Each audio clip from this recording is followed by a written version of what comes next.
let you take it off. Start off like you normally do.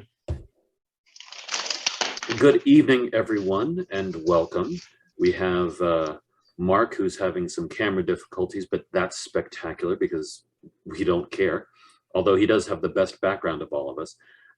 David is here. We've got Vince in two places at once because he's awesome like that, as well as Ryan and myself. And tonight, ladies and gentlemen, it is Saberlight Nights proudly presents our fight night from Blade Toberfest. We have some great fights from Ryan and Vince and all kinds of other fighters. So let's just jump into the fights. Go.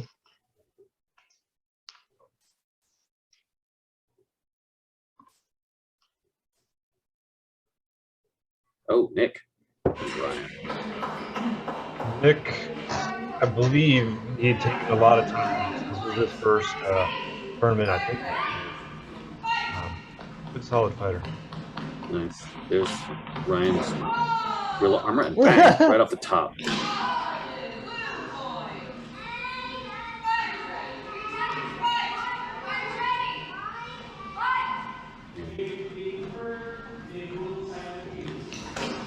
Oop. Is that to your knee?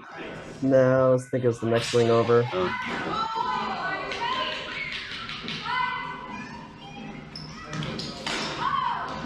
Interesting.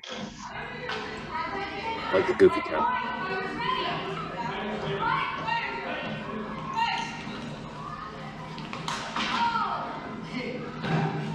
Oop. Oop. Good footwork on Ryan. I know, he's all over the place.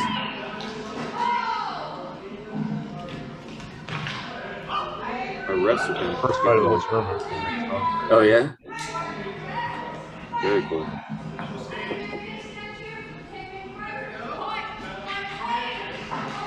Okay. Little pokey pokey. Yep. Poke.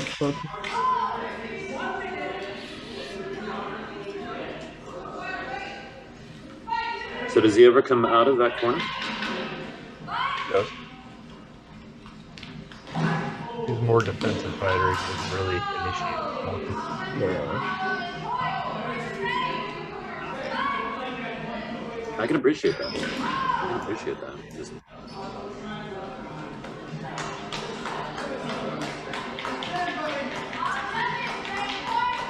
Yeah, I'd like to point out Ryan wearing his Wookiee fur.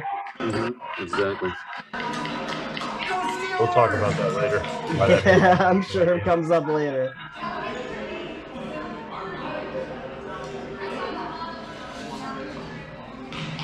Yeah, but this was a nice little venue. I really enjoyed Yeah. the whole setup. Everyone was great. Hadn't been to Wisconsin in 17 years. Not the same for me. I actually really enjoyed it. I was talking with about it. I was like, yeah, when we get all this done, we'll up there. Really The nice. weather good? It was beautiful. That was perfect. Yeah. It's nice, like 50 in the morning, and leaves were already changing colors.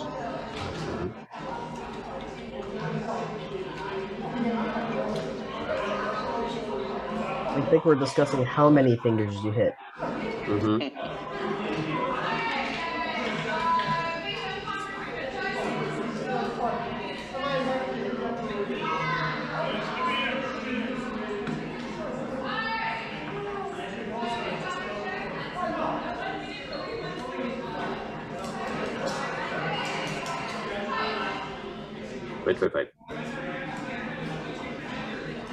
Okay, slow ranging. Oh, bop on the head again. That one first. He did?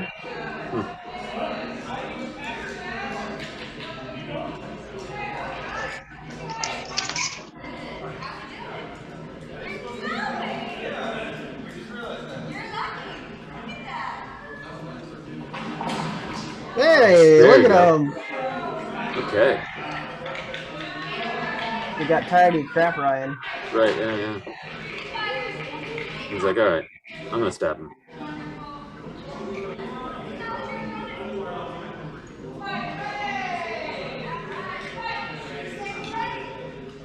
Okay.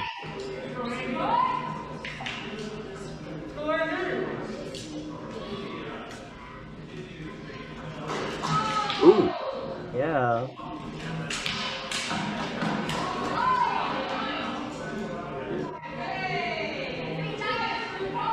judge in the foreground called it for Ryan. Oh, thank you. You ducked. Ooh, nice leg shot. Yep.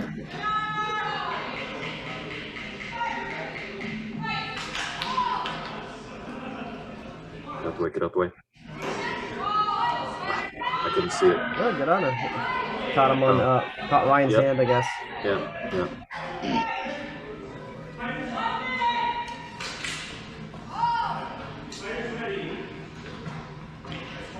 Measure him, measure Brian him. doing the cha-cha. Yep. His little tango. And cash. Push out of the corner a bit more. I basically unlocked him in the corner the entire fight.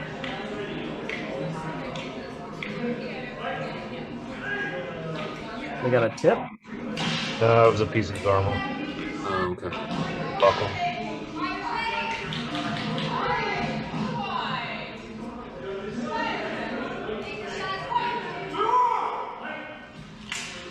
Growl at him. Growl at him. Sweet. Well, that was in response to GA, who was over in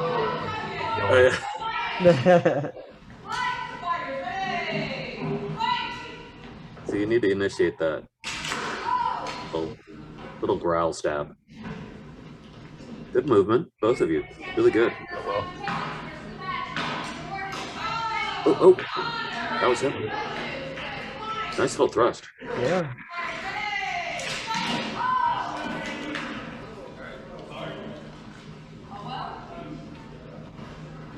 No.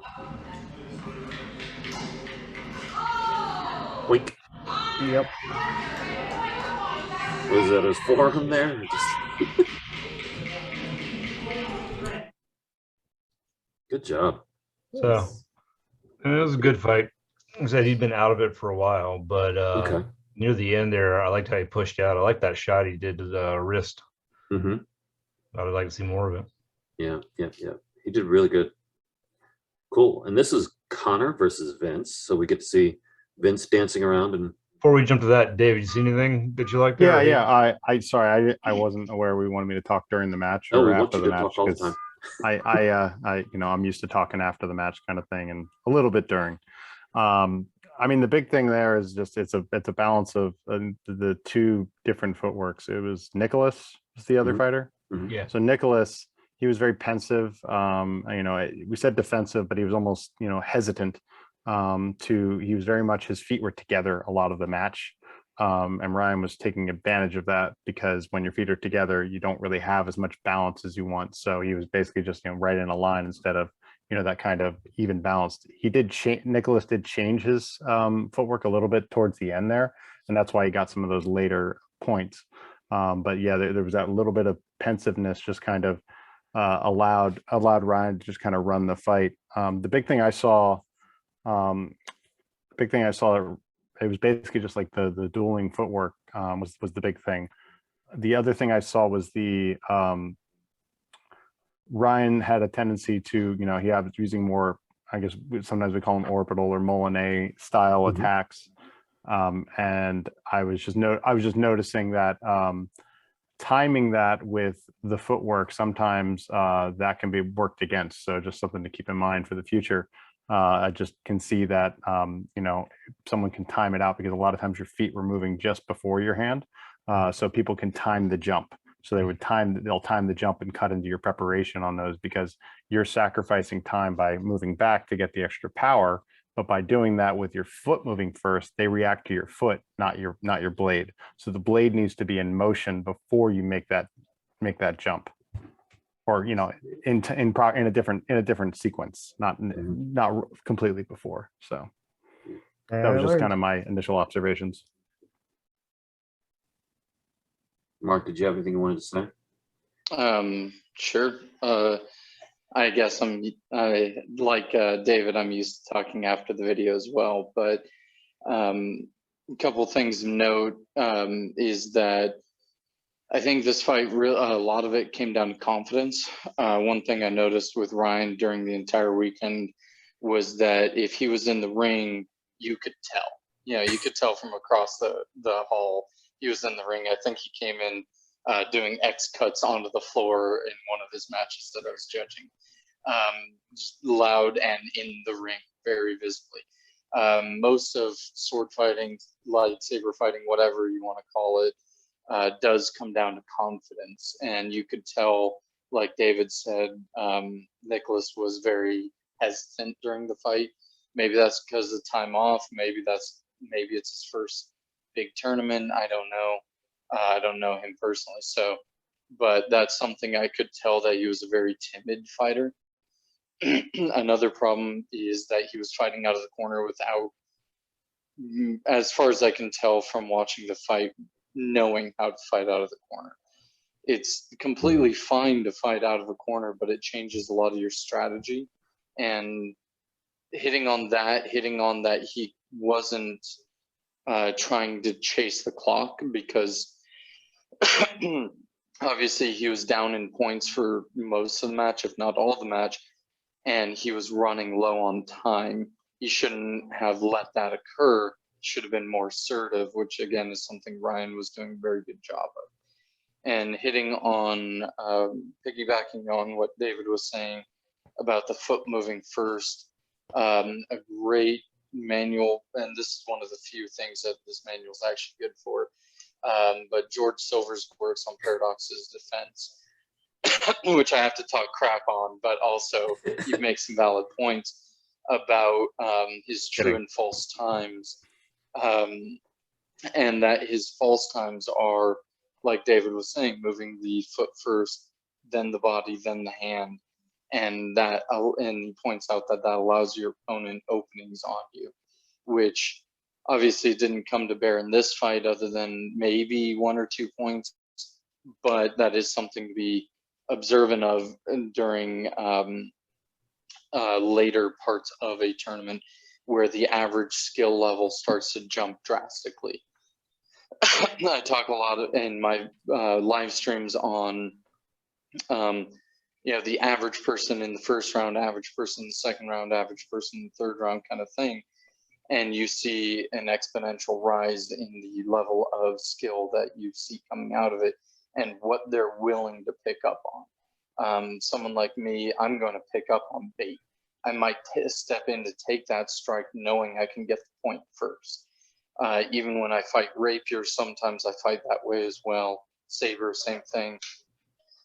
It's just a matter of rule sets and what's allowed and not allowed. But in TSL, it's very prevalent that oftentimes, a lot of the times you'll see certain things that are weaknesses in a fighting style that aren't exposed early in a tournament or aren't exposed in sparring because people are, again, being timid, not willing to step in to take certain points from their opponent.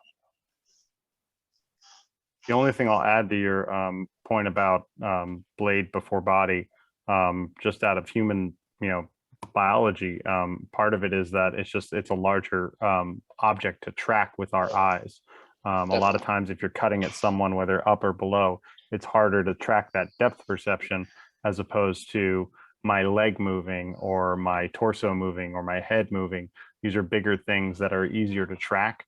So that split second reaction time, the time it takes for me to see your head move, it gives me a little more time to react to your blade. So it's just, and when you're, cutting or thrusting at someone's eyes, you can use the depth perception against them by moving that first. So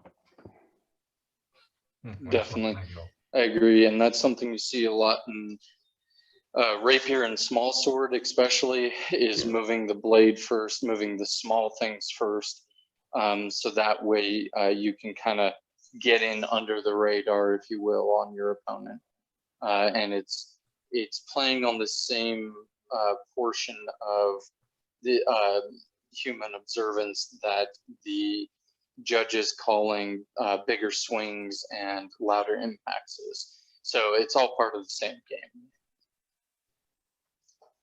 Cool. Excellent. Good stuff. Good stuff. Thank you. Now we got Connor versus Vince. Connor, and feel free to jump in anytime. We'd like to sort of just talk through, but look at that. Did we say who's who? I'm not sure. Connor's on the left, Vince is on the right. Yeah, I got Thank purple you. pants. trying to distract. Awesome purple pants.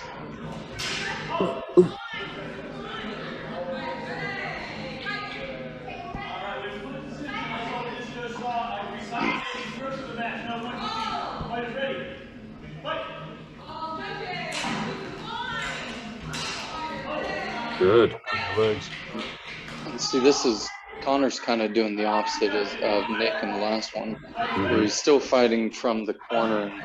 And spatially in the ring, it's about the same as where Nicholas was, but he's prepared to fight from the corner this time. Yep. Yeah, he kind of lives in Oh, these just like- offensive guards. It looks like, as opposed to defensive guards. He's kind of prepped in like a Falcone or tail guard, ready to strike.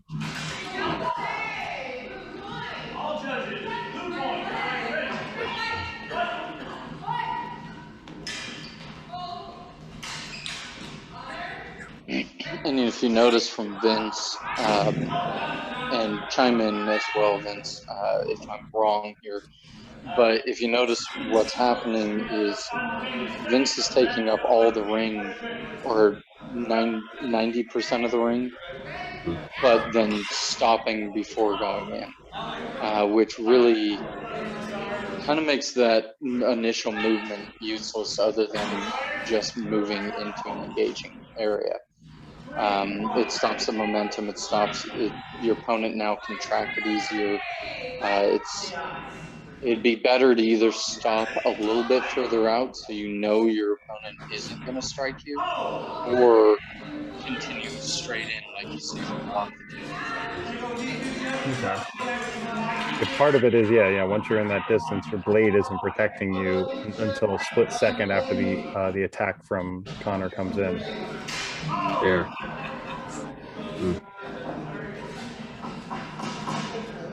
That one was actually a little bit better. Your blade was out in front of you, so you had it took less time to reach Connor. And that's something too I see from a lot of fighters who rush in, is their blade will trail behind them. Not a whole lot. Sometimes it's just on the shoulder, but Good. like there you didn't do it, but it's something to watch out for if you are taking the ring.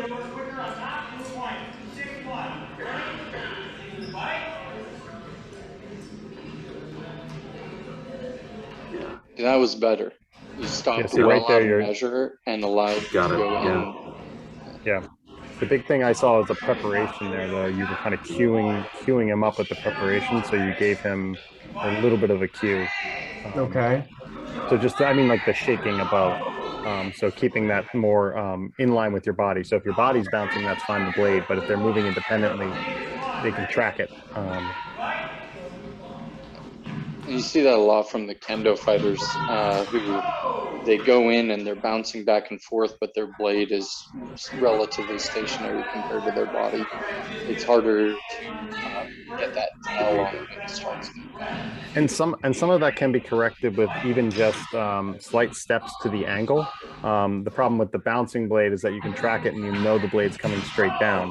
But with a slight step to the angle, then it changes up the direction for your opponent. So they have to take care of it.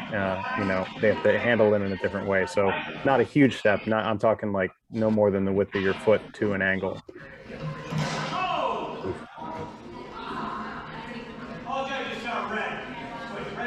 Good job.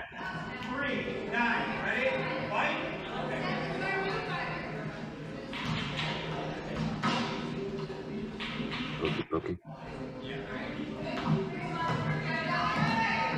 Time it.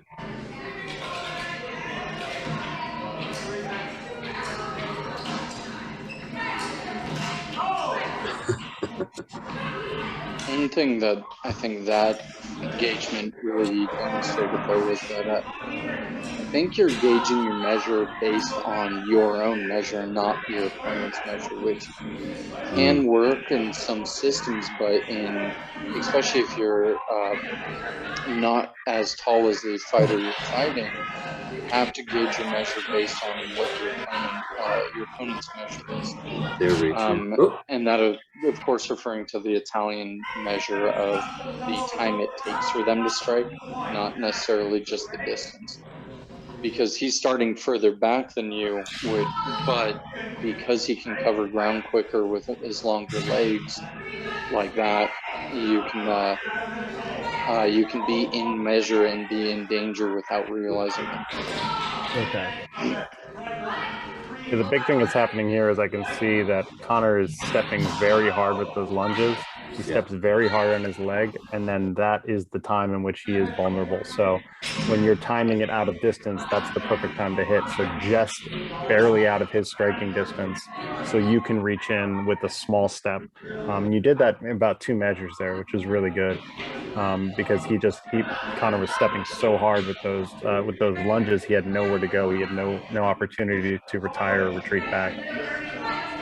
I think I actually picked up on that with my fight with Connor as well. I think most of my points were after his initial attempt, and he was stagnant in his movement, which allowed me a stationary target, which is a lot easier to hit cleanly. Step in the mud. Judges disagree.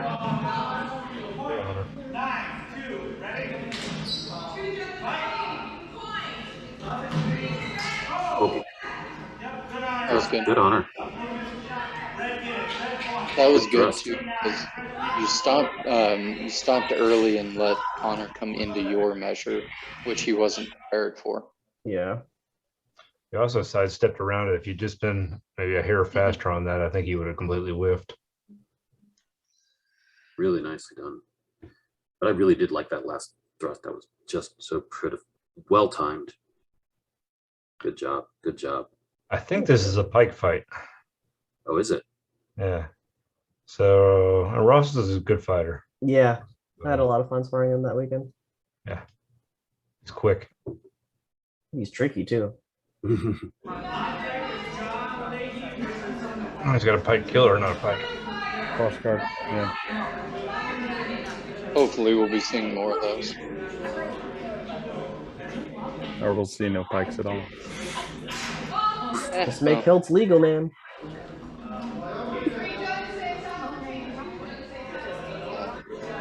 There'd be a lot of other sword options available in TSL 5 today. It is all being discussed. Yeah.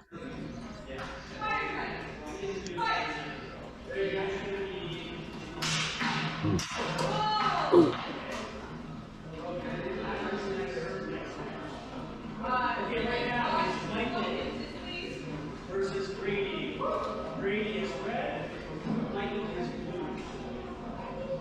The big thing, I mean, it just seems like, Ryan, you're just planting at an angle and thrusting in. You're making him reach, and then you just reach in with your, the pike. I mean, that's basically what you do.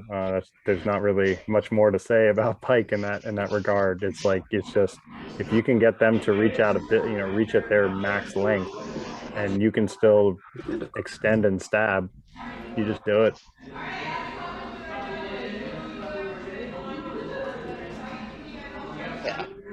Because honestly, the only advantage, other than dual wield or one-handed stuff, which gets into some mechanical advantage, the only advantage that you have using pike versus cross guard, even though you have quail arms, or a staff, which is a small pike with a distraction. The only thing pike has going for it over the other two-handed weapons, like David was saying, getting that full extension and being able to hit your opponent is going to give you the most advantage. He came in on that.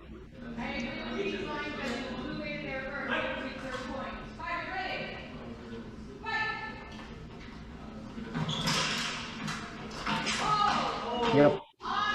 Wow. Good honor, Ryan. It was a good slide. On his part. Ooh. Oof. The big thing is you're circling around. That's the best thing. If he's going to get aggressive with slides and more dynamic movement, the best thing to do is always just step to the side and hit. Let them make the bad move, or the dangerous move in the case of a slide if they want to get hit in the face.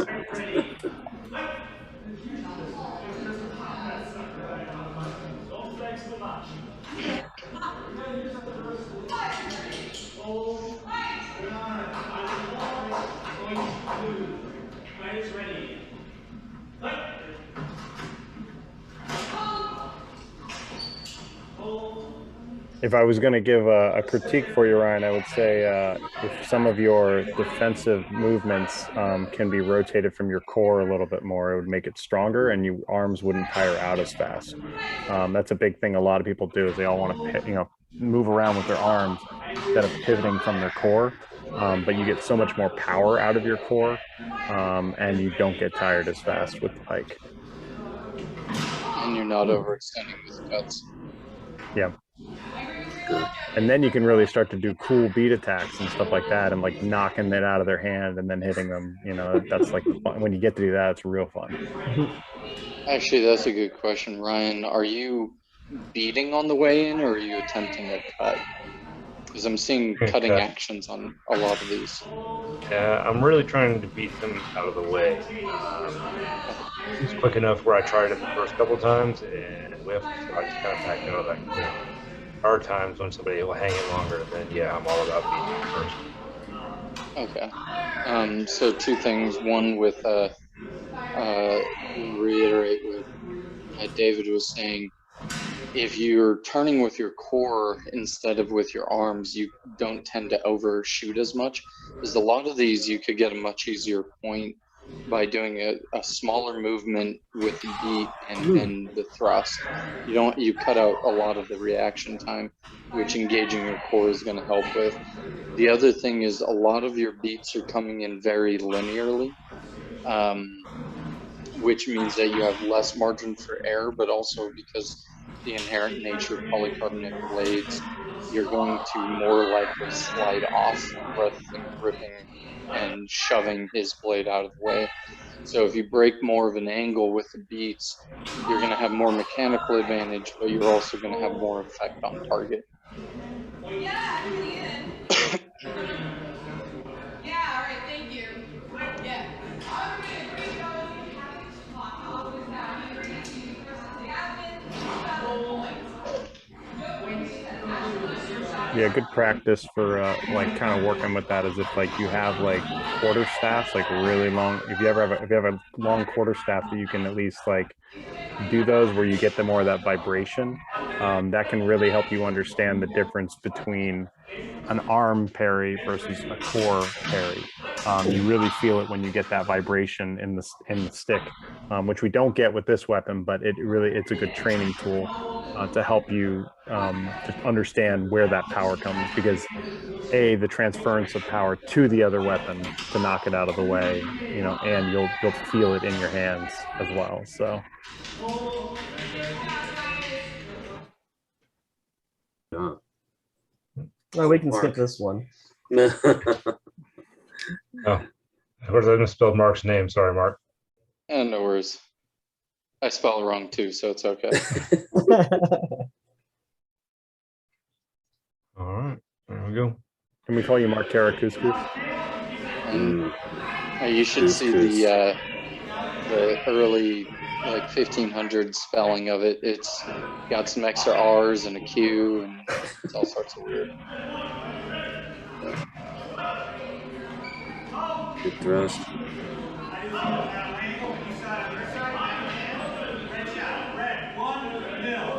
Surprised he gave that point. Me, I I mean, you was probably too. hit him, but I just meant surprised he gave it to him if one judge fell on it.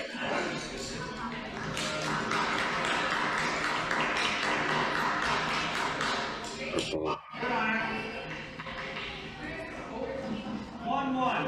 Ready? Fight. Oh!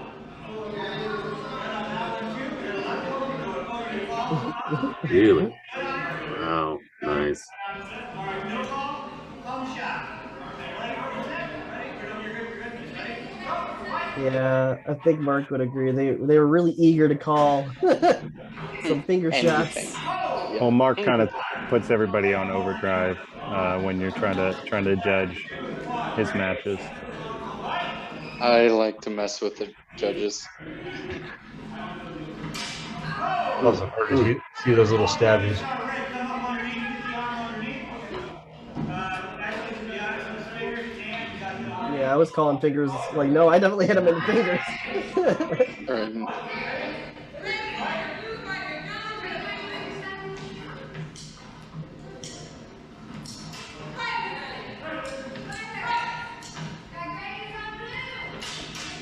Good blade play. Nice. You can kind of see Mark's hitting when you've made the final step. You're putting more weight on that final step, so that's how he knows you're done stepping, which is why he's stabbing into that and making contact because that, see right there, stepped in and he, you know, I know Mark's going to do that because that's what he's trained to do. But yeah, the big thing is like however you can figure out how to be lighter on your feet against those opponents. One thing I've learned that I was taught, it doesn't always work for every footwork, but is have your toes rolled up when you're stepping. You can actually push back off the balls of your foot a little bit faster than if your toes are down. So it doesn't work for every step, but it works for a lot of different steps forward, not lunges, but it can work for just like those kind of upright stance. Yeah, definitely. Like I said earlier, with the stationary target idea, waiting for someone to complete a movement, waiting for someone to overload the weight onto one foot is just going to give you an easier time and easier measure. Because honestly, that's what most of my fighting comes down to is measure. It has little to do with actual blade play, if you will. It's mostly measure and a little bit of footwork. So, yeah. And what also I'm noticing is your blade is tending to start in a more retractive position comparatively. It's either up or it's on some way at a higher angle to my saber, which is allowing me to control more of the space using the fetal position, but also it's allowing me to get in a little bit faster because I don't have to come down and then out. Uh, I'm able to just go straight into the points.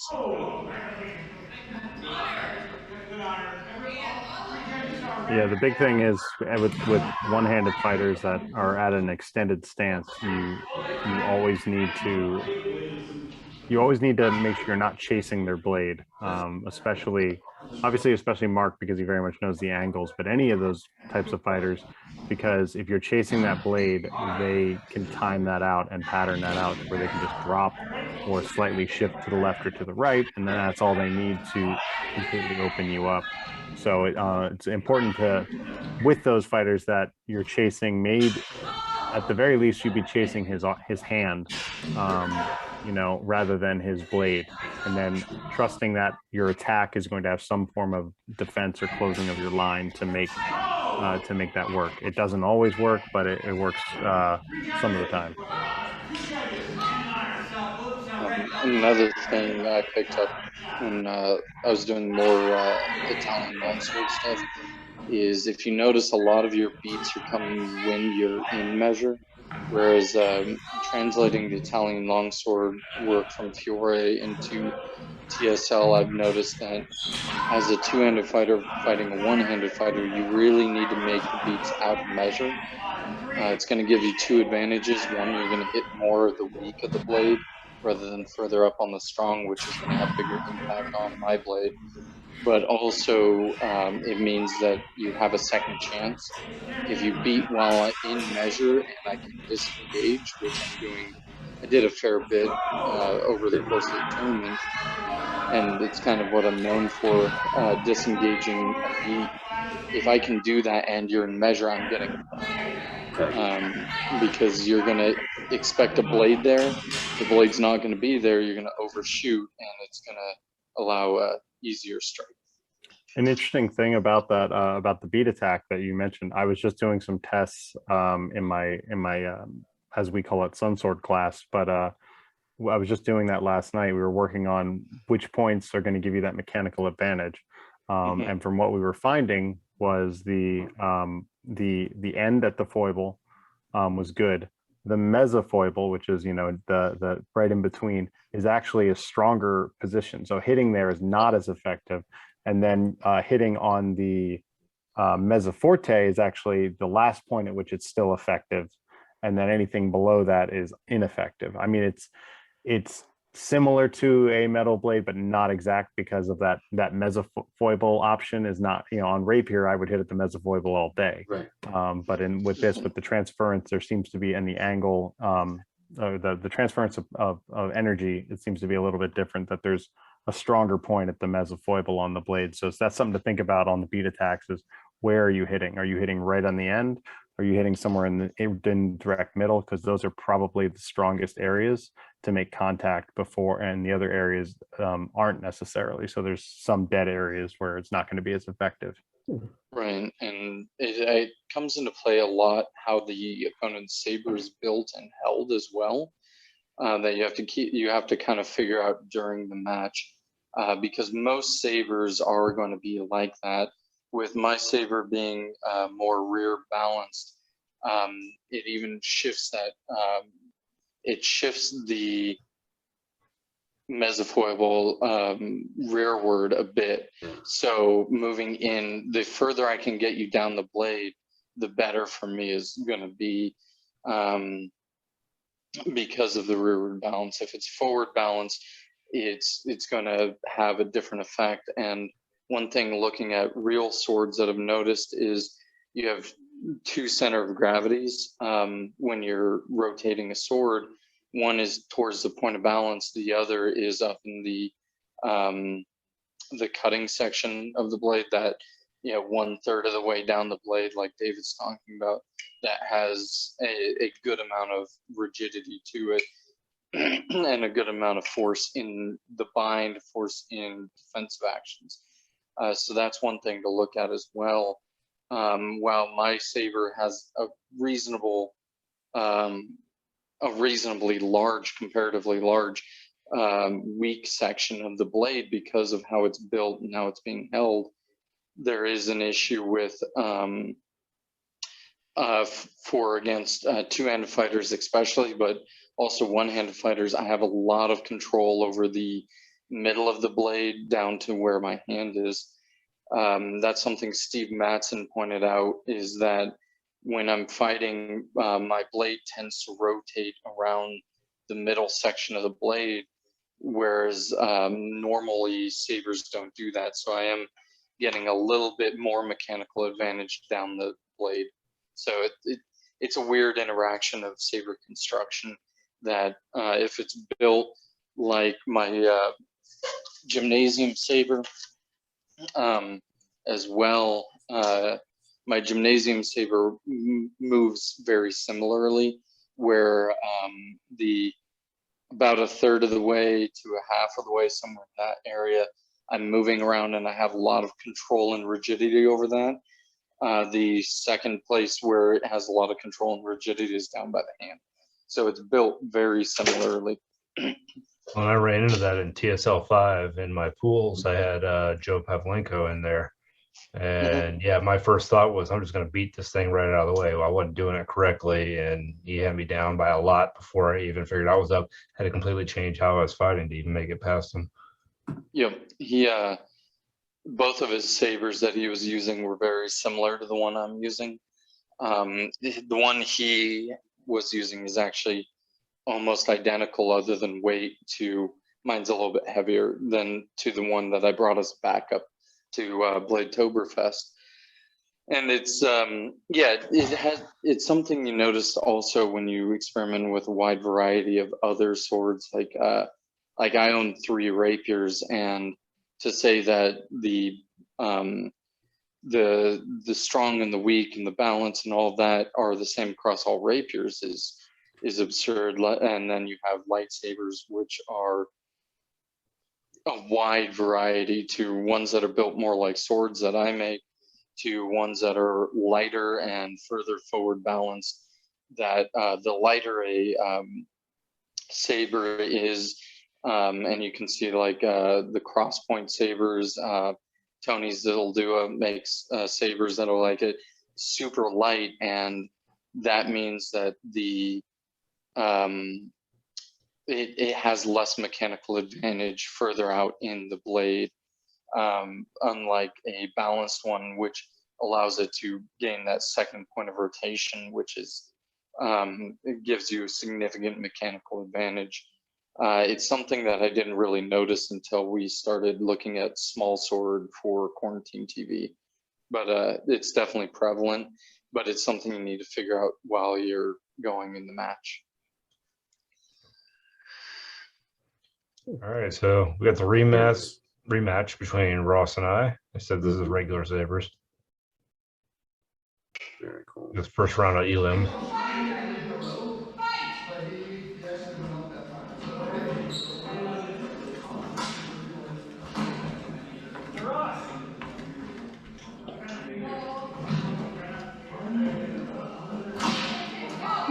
Ooh.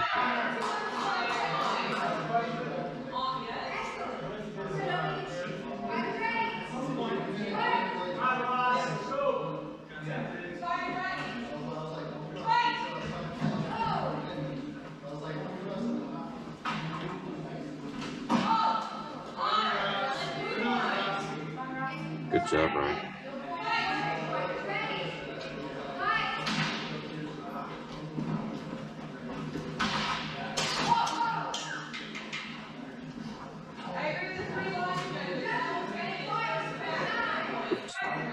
The thing I can see here is Ryan's the only one kind of working the angle. In the last one, you can see Ross kind of went straight as Ryan had already moved off to the angle. So he's very much, Ross is very much front and back, and Ryan seems to be taking, at least circling a little bit, which is giving a little bit of an advantage on the defensive.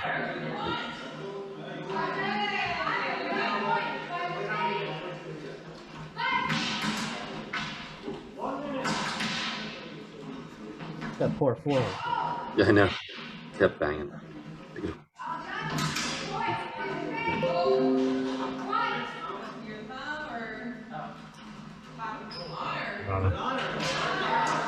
job. I didn't even see that hit.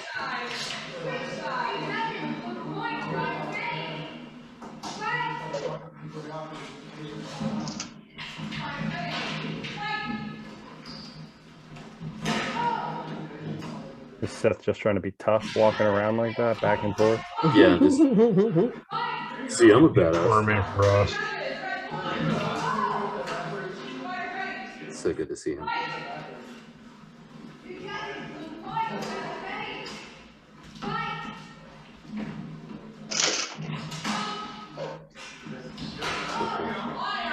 Isn't good.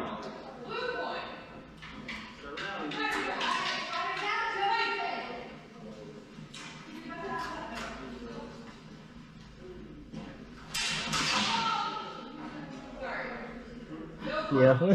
Himself, yeah. There was no point there. No point. It's funny because Ross jumped right into exactly where Ryan was trying to hit. He really should have. Ross should have eaten that one there, but they got lucky.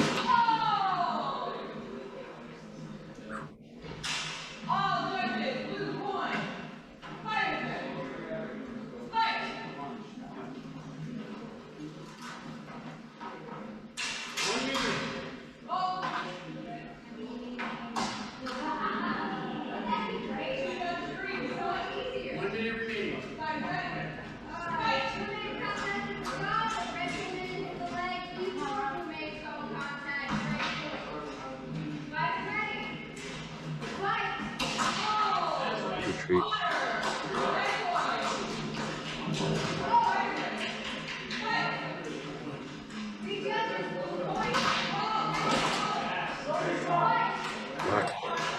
Whack, whack, whack, whack, whack. Yep.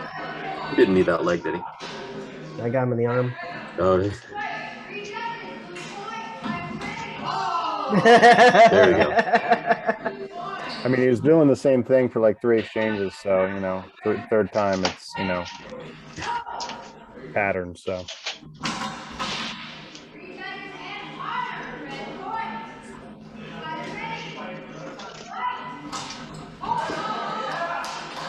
That nice furry pump. Yep.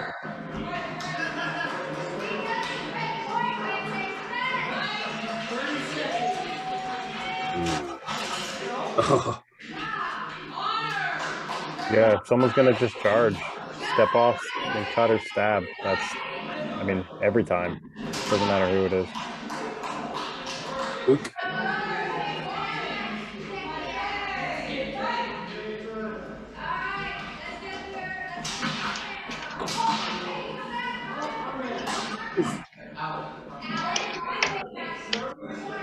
Oh, whoa.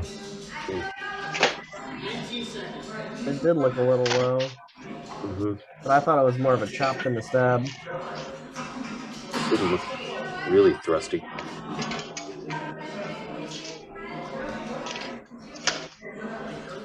What do you think, Mark? I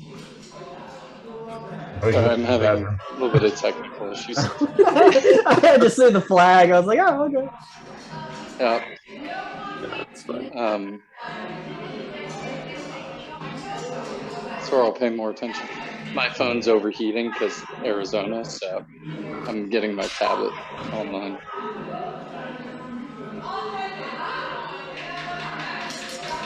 Mm. Yeah, big thing I saw was Ross was very much forward.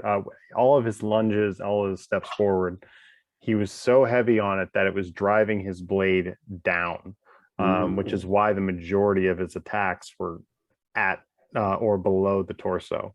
There weren't really a whole lot of attacks at the chest, or other than when he would maybe strike overhead completely, because his weight was that much. He was that spread out in the lunge, and then he was Dropping planting down. so much with that front foot that it drove his head down, which drove his blade down. So it's just one of those things, a balance of like, if you do essentially, I mean, it's essentially a flesh, is one way to call it.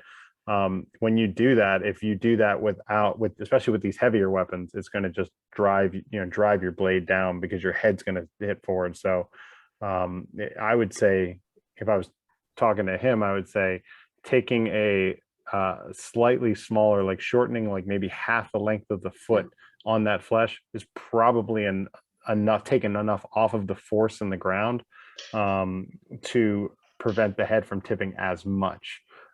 Because I mean, there was just a lot of it where it's like, okay, he's right in line to make the shot, and then that foot plants, head goes forward, blade goes down, Ryan steps back with his foot, with a little bit of footwork, and makes the shot. And Ryan will always time that on you. Trust me. But no, especially when you're putting that much weight on it. It's funny because that's one of the things, what little sport fencing and stuff is, dude, I had so many coaches that would it's like, look, you practice that thrust and you're hitting this target. This is what you're doing. And you just repeatedly put that quarter on the wall, put a little spot someplace and just hit that. And honestly, land on that front leg as you're hitting that target. And it's got to be that one, not anywhere else, and so if you're dropping that much, And the way I learned it coming from Rapier was because obviously we don't need to, the idea is to stay alive because we practice it historically. So the idea is that you only lunge as far as you can to recover. That's how we slowly extend. So we reach, we lunge as far as you're able to lunge without we don't put our knee forward. So we start without doing any knee forward because people need to train their muscles there. But then basically we encourage people to make your feet wider as you're going along, and always be working one little, like half of your foot further each practice. So, and you only step as far as you can step that you can easily recover quickly. So that way, your weight is not too far forward. So if I can do a pretty deep lunge and get back, but if I do a jumping or a flesh essentially and move in like that, there's no way my weight is going to allow me to push back on my front foot. I'm going to put a huge amount of pressure on my ankle, on my knee, and I'm going to either potentially injure myself or at least tire out those joints for later fights or later in that fight. Definitely. Another thing to point out, that is something a lot of two-handed fighters do, is they throw off their point of aim because they have a lot of connection to the saber, and when most people practice, you don't practice at full extension on a lunge, you don't practice at full extension on a step until you get to I guess that you could say a higher level, but it's just a different kind of mindset, like a competitive mindset. So what a lot of people do is they'll overextend their footwork to try and get that point in because they know their opponent's moving back, or they just have a longer reach, or whatever the case is, and they'll overextend, which will drop their point of aim. And especially if you start leaning the body, which is a very hard thing to break people of, as someone who's taught quite a bit of people in TSL. It's very hard to break people of leaning habits, and you need to be able to break that habit if you're going to be able to hit targets repeatedly at varying ranges. It's one thing to sit there and hit a PEL 100 times a day, and that's great, but you need to be able to do that at full extension, at medium extension, and varied arm positionings and things like that. So I think that's a little bit of a training artifact as well. Cool. Good stuff. All right. We Next got up, Vince. we got Vince versus Joseph Thorpe. Pinky breaker. No, different Joe. Oh, okay. I think Blanket should have been Pinky.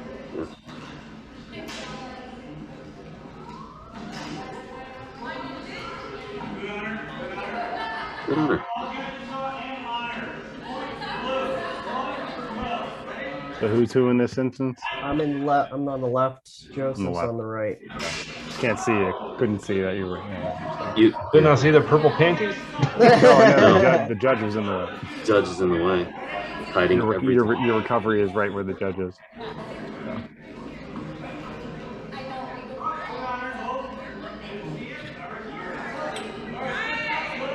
Okay. Yeah, I'm not a big fan of the low stance that they're putting on, that like low to high kind of thing, as because the big thing I'm seeing is they're just doing it as a preparation for a thrust, so they're essentially giving you more time to react to their thrust. If they were using that defensively, then that's a different story. There are some great like iron door kind of defenses where you can bring the blade up and then counter, but in this case it's more just like to kind of be out and then lift it up. I also don't like those because people tend to jump on them. You hit them in the torso, or potentially a low blow. Pretty money for shit, though.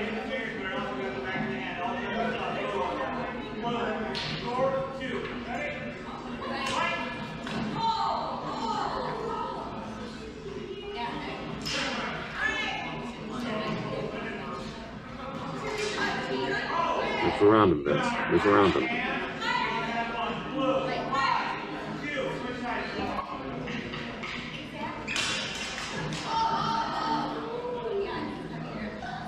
And a couple points there, it was the same kind of deal where he was rushing into your measure and being hit for it. People are in a hurry to get hit. I don't understand it.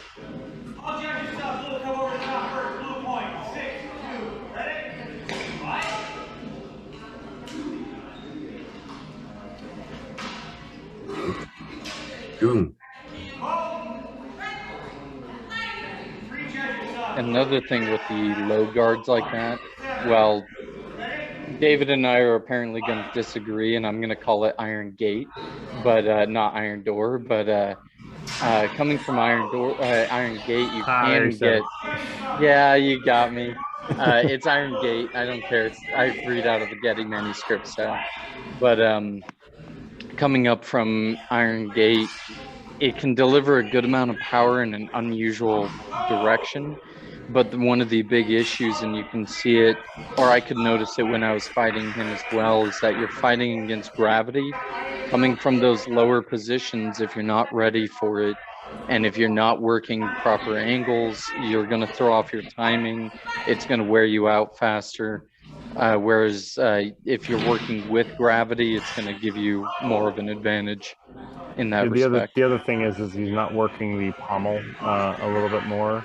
So like you can see the arm is kind of being brought in, but there's no torque in the wrist or the fingers, like a grip where that's what you normally would use to get your hand up quickly. So that's working against you because your shoulder and your arm is not going to be as fast as the little twitch, quick twitch that you can do. Yep. That's why, like, when you do that in a two-handed stance, I mean, you have to crank the pommel. You don't pull from the front. You push down. So you push down, and this just is a guiding, like, and if I was pulling back to like do a defensive action, this is just my right arm is just like guiding. It's just I'm just putting it into place. All the power is in the pommel and in the crank hand. Definitely. So this is Seth Clendening, who ended up winning the standard division versus me. And Mark, you're gonna hate what I do just because everything you were just talking about is exactly what I did. If it's Seth, I'm gonna assume wide stances, lots of orbitals. That's probably what happened. Rushing to get hit. Okay, that too.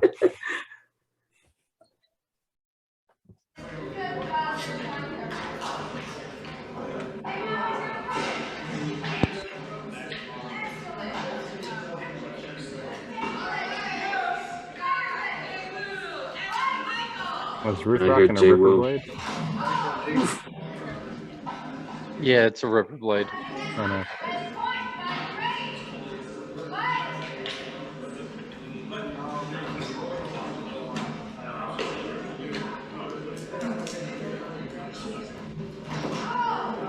So right off the bat, I noticed that Ryan, when you're doing those Aido style stomps in the beginning, you're fully within measure. And if Seth wanted to, he could have capitalized on that. Like we were saying earlier with planting your foot, it's when you stomp, it forces you to plant your foot. So.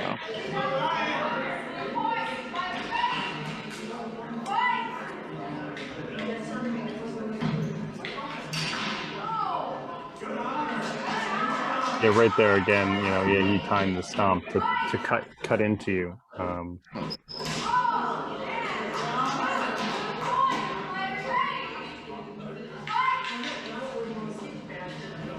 It's good follow through. Yeah.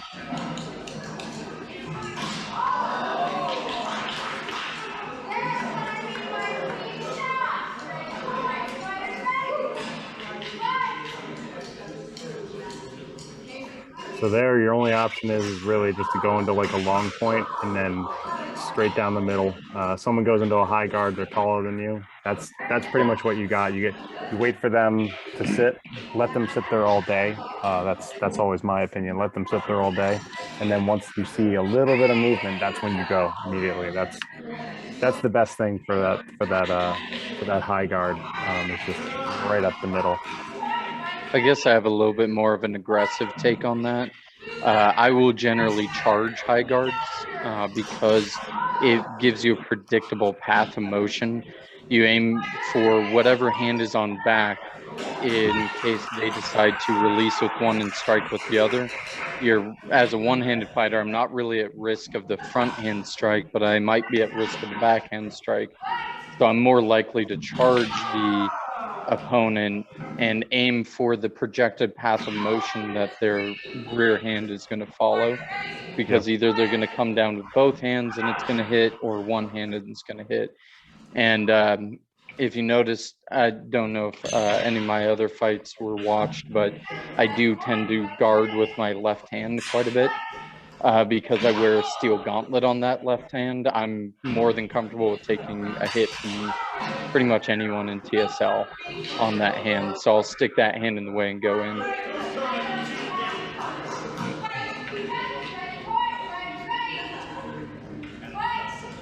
Yeah, by you engaging at every point, you're allowing him to control the tempo of the fight. So he's just timing you out and working that distance. Yeah, it's generally the defensive fighter who controls the tempo. It's generally not the aggressive fighter, because the defensive fighter can just backpedal if they need to. Yeah, because basically at this point, he understands what your patterns are, what you're doing. Even if you change something, right there, he knows you're going to come in response to his strike, even though his strike was never intended to make contact with you. Yeah, feints are a hard one to react to. My personal opinion is if it's a feint out of measure, clearly out of measure, like something like that was, then ignore it. Ignoring it's best because they're mentally prepared for the second action that they're committed to. If it's something in measure, you have to defend it, or else it's just going to be a point. So, And that's very much something Seth does a lot, is he'll reach wide and he's ready for that second intention. Very much usually a Molinet, is it's what the he's only going to option do. with those sabers. Exactly.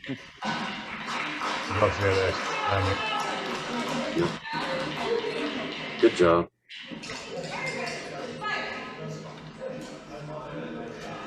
Do you have anyone who fights similarly to Seth in your area? No. Yeah, that's a big problem when people. How many events have you gone to other than Bladetoberfest? TSL 5 and Crossroads 2. Okay. Well, Crossroads 2 isn't going to have any fighters really, unless they're coming from out of state as well.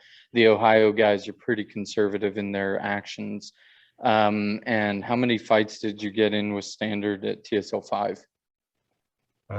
Went through the pool and 3 limbs, so Alan beat me. Fair enough.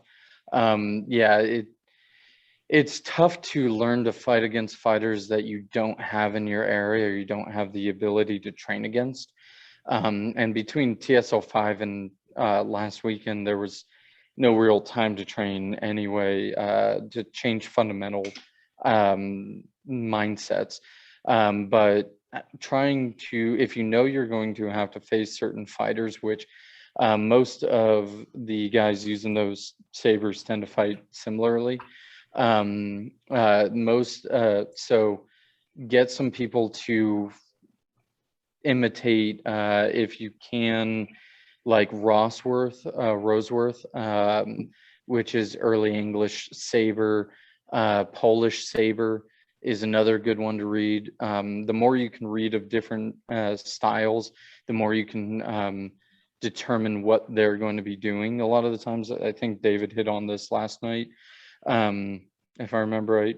But the more you can research means you're not necessarily fighting those fighters, but you can recognize certain things. And the style that Seth fights in is very similar to a Polish saber style, where it's big arcing motions and continuous motions.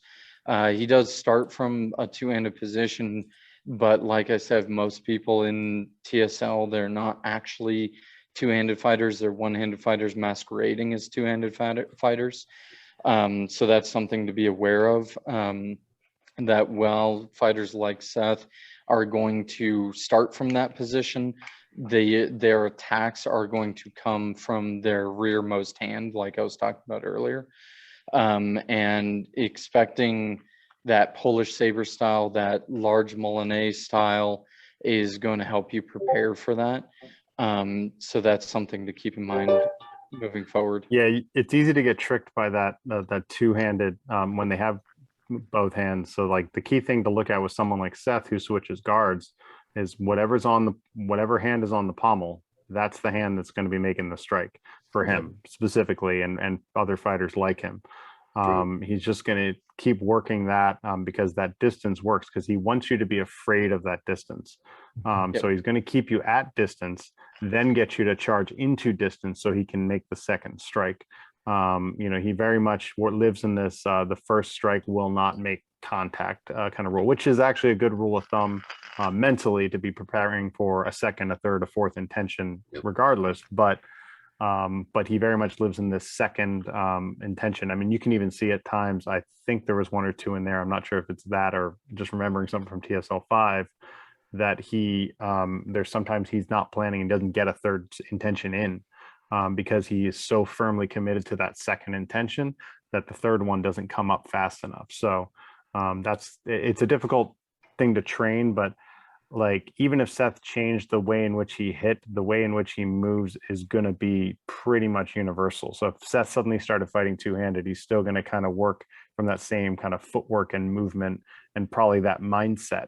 So that is one way that like that is one way you can kind of watch someone's fight, and even if it's a fight from a year or two prior, you can look at those fights and you can see there are still things that are built in, hardwired that you know, which is why like me personally, I tend to try to change those as much as I can so people can't game me because I've gamed so many people because of it. So so that's just a big thing to like think about, is like there's always tendencies that people are going to do, and it's just reading them. You're not necessarily, you know, it's an uphill battle either way because he already has a reach advantage on you. He already has a height advantage on you by a little bit. I think Seth's a little bit taller, right? Oh yeah, he's He's probably like 4 inches taller. yeah, he's like Yeah. 5'10", 5'11", I think. So like the big thing is like, you know, you gotta treat those fighters as if they are much taller. Guys, than I'll be you right and back. Hang on one plan for second. that. So that's the big thing. Like I've done a lot of work trying to plan for taller fighters, you know, with longer reach, because that tends to be the most successful fighter in TSL up until recently. So you know, I so fight like against Dale a lot, so yeah.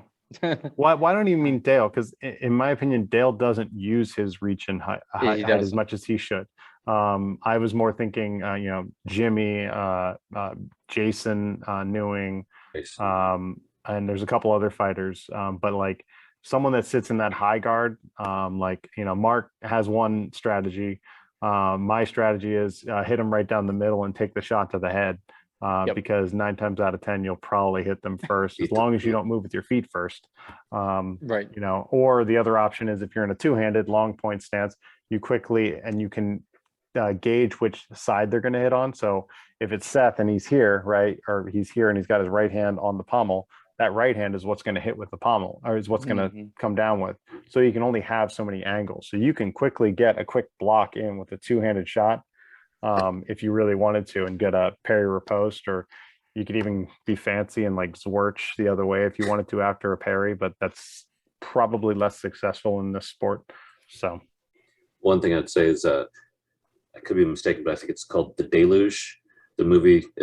I think that's one of the movies that has one of the better sort of Polish saber fights just ever committed to film, is, and I think it's called The Deluge. But anyway, that I just remember hearing that specific film has really good sort of almost realistic saber fights, and so it's worth checking out The Deluge if you want to do a little bit of research on Polish saber fighting styles and things. Fair enough. There's also Richard Marston wrote the book on it. So yeah. So, and Polish saber is interesting, and I was more drawing similarities to it because Polish saber, from what I've noticed of the people who study it, tends to be a more rigid system because it doesn't have any variation. I mean, it has obviously variation if you're reading it and you hand someone else the book and they read it and, you know, whatever it, but it has a lot less variation than if I say I'm doing Italian longsword. Well, is that Vadi? Is that Fiore? Is that which version of Fiore? English, even English longsword, which is one of the least studied versions of longsword, still has the Harley manuscript, the Liddell manuscript, and the Titus manuscript to study from. English rapier probably has the least with 2 manuals, but English saber, there's 100 years worth of manuals from various authors, you know.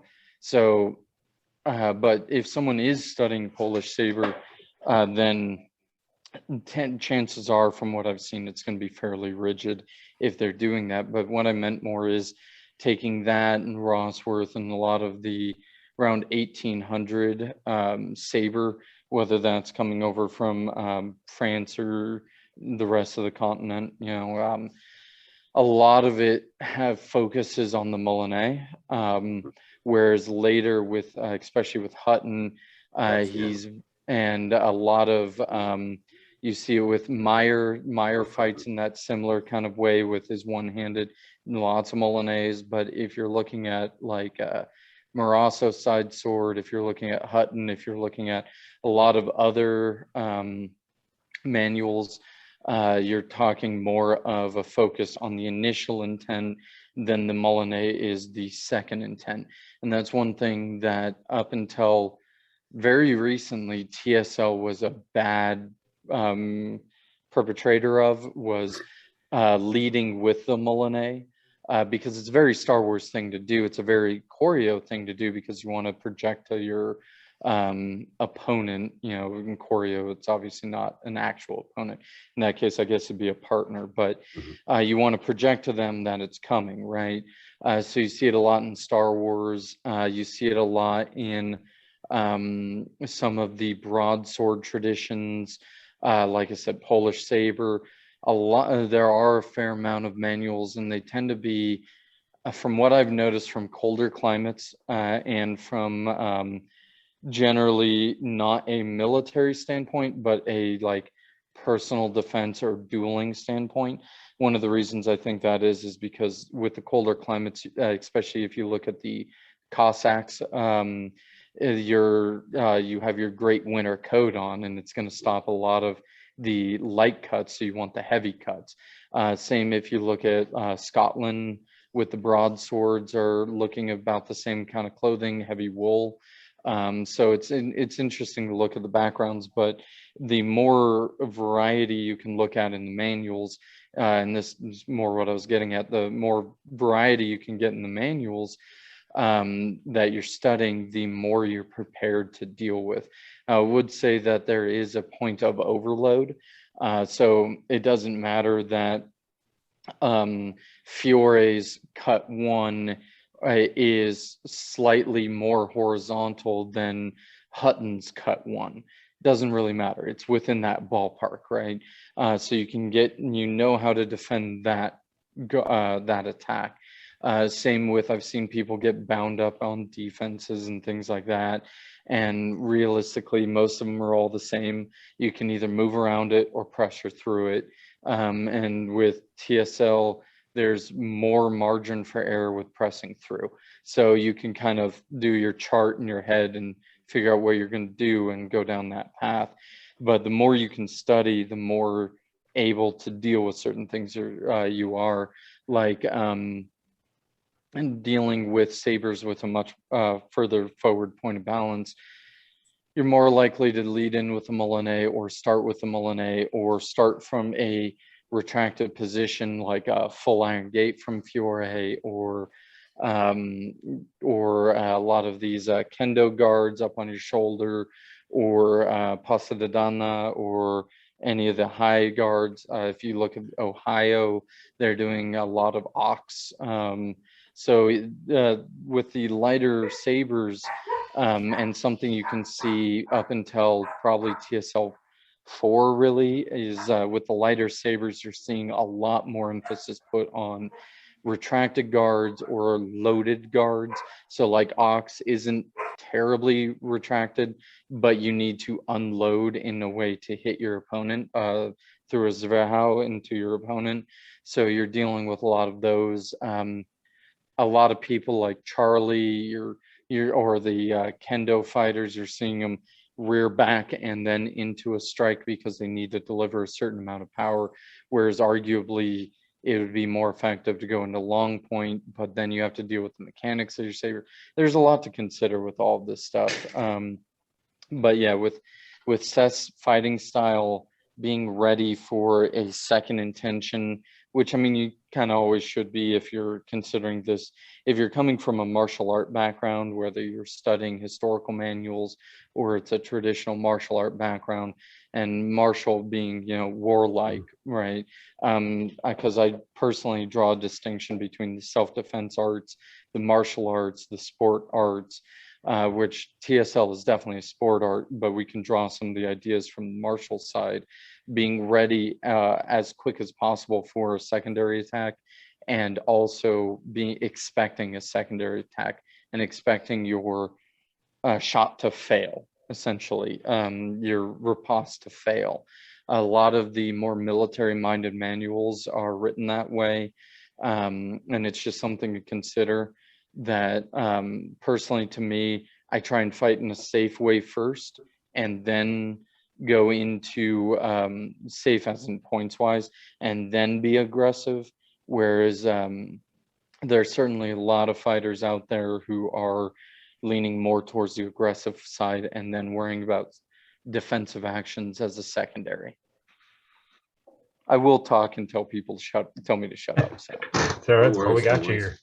That's exactly why we bring it in, because these are different perspectives than what you normally get. Mhm. And when it's just Vince, Ryan, and Roland just blabbing, there's this limited pool that we have to draw on, and It's so an echo therefore, chamber, yeah. yeah, and so therefore, we're always trying to pull in different people, which is why we bring in people like Alan Venable and Kyle from Kai Sabers and the SMAF boys, Penguin Sabers and things, and see what we can draw in, because we want to see what you have to say about, okay, well, what's something that we can pull from? What are things that we can work on? You know, how do we work on that? Oh, look at that. Why does it, you know, again, I keep talking about, you know, he dropped his shoulder before he does this. He drops his shoulder before he does that. Look at that. You know, those are things that you guys are going to see that maybe because we work with each other so often, we've almost glossed over that. So that's why we love that.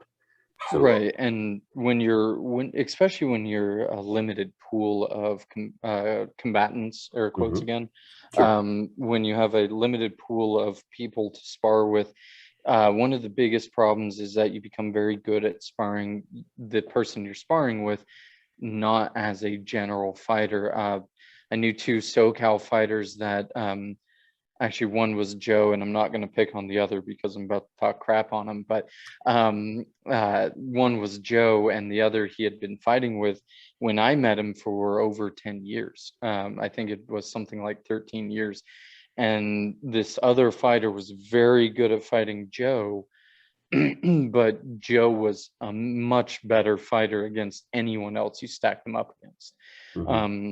And the difference was that this other fighter, who is now having the same problem with German longsword, this other fighter didn't get the variety in that Joe did. So now this other fighter is looking at German longsword and trying to go very notice me senpai with German longsword, and he is deteriorating as a fighter overall because he's not getting the variety and he's expecting German longsword. And that's something that, you know, taking on most kendo fighters who don't have a lot of experience in TSL, you throw them into TSL and they're like, why isn't my thing working anymore? Well, it's because you're still doing kendo, right? Or you're still, and I'll be the first to acknowledge, Hutton has his artifacts, Fiore has his artifacts, Hutton a little bit less if you study Cold Steel, but definitely more if you're studying the Swordsman, because Cold Steel is written for the sporting environment, whereas the Swordsman and several other of his manuals like Fixed Bayonets are written for the military manual. And focusing on the military mindset manuals is going to give you more variety in the smaller package, because there may be, you know, Hutton, he was trained by a French lineage, studied Italian lineages, and was deployed to India and was part of the King's Dragoons. So he had a wide variety, and Cold Steel is kind of a culmination of that. And if you look at the Angelo manuals, they're similar, right? Henry D'Angelo, I believe, was the father, no, Domenico Angelo, so the oldest, the first of them. He came from England, spent time in France, Italy, moved to France, moved to England, moved back to France, published his manual, and then moved back to England where he published the manual in English, which is hard to find, but that was the one that I picked when we did our small sword week. That, and then his lineage, and so Domenico Angelo, Henry Angelo Senior, Junior, then Hutton, which is a direct lineage into modern Olympic saber or fencing in general. Not only that, Hutton was studying every manual he could get his hands on. I knocked George Silver earlier, but he did do the original transcription and such for George Silver. But so if you go back and knocking on Swetnam briefly, which is English rapier 1617, he talks about being in the military, and while it's not collaborated, but the way it's written does say to me military, because it's worked in my experience. A strict adherence to it does work against a strict adherence to Destreza and a strict adherence to Fabrice and things like that. It's not the best for each of them, but it works. And George Silver is very similar in that way as well, as long as you ignore his longer or shorter is better. But if historical context, it kind of explained that and as also well. the raging anti-Italian rhetoric. Oh, that's fine. I'm fine with that. Then, you know, that's fine. He's an Englishman. He's allowed. Yeah. No, you got to talk crap in a historical manual, or else it's not a historical manual. As some people have explained it, George Silver is the equivalent of a rap diss track in the treatise world. So that is a good way to put George Silver out there. 100%. It's still a treatise. It's still things to learn. You know, it's still a music track. It's still something you can listen to, but it's specifically about other people. So, right. Yeah. Oh yeah. But yeah, it happens in other sports too. If you look at the SCA, taking someone who might be a very well-off rapier fencer, you stick them in cut and thrust, and everything starts to fall apart because it doesn't conform to what they're used to, or a little bit less so because they have a lot of wars and things that they can go to. But Kendo, I imagine, has similar problems, although I don't know enough about the Kendo circuit as a whole to really say. But you see it in HEMA quite a bit. Now, I've never really competed in HEMA, but I've fenced with a lot of HEMA practitioners, and I travel a lot with steel weapons, so I try and fence whoever I can. And one of the things that I've noticed is that there are certain things, there are a lot of artifacts people pick up when they're limited in scope in their training environment, that will be broken by either someone showing up or them to their events, or them going to other events. I'm not always saying it's better. I'm just saying it kind of gets broken, right? So another example of it is like Destreza, right? Destreza works really well if you're fighting another Destrezador. If you're not, it is much harder to work with. Now, Tybalt is a little bit different, being late period Destreza, being that he's writing it for, I believe, the Danish court, if I remember. Yeah. So it's getting the roundabout, right? So he's obviously a little more traveled, or else he wouldn't have been commissioned to write it, right? But most of Destreza doesn't work unless it's against Destreza, and that's something that Puck Curtis has struggled with out in Sacramento. He's one of the leading Destrezadors in the U.S. For traditional Spanish rapier. But it's also him and Ramon Martinez. Yep, from New York. Yeah, Ramon and Jeanette. Yeah. Yeah. But it's a critique. He's great. I took a 2.5-hour rapier and dagger Spanish rapier and dagger workshop, and my he was not very kind to the fact that your rotator cuff might not be as finely developed as his is to hold it, to hold your blade at extension for close to probably an hour and a half of that 2.5 hours. So so like my arm was falling off by the end of that. Oh, it's great. I enjoyed the class, and there's a lot to learn, but it was like, geez, I just remember like my arm I just like it hung by my side for like the rest of the day. We'll see. And I mean, I love, because again, just do a little Google search, and suddenly I'm finding all this stuff about Ramon Martinez, and just His articles are so well written, and I really enjoy his breakdowns. And Jeanette too.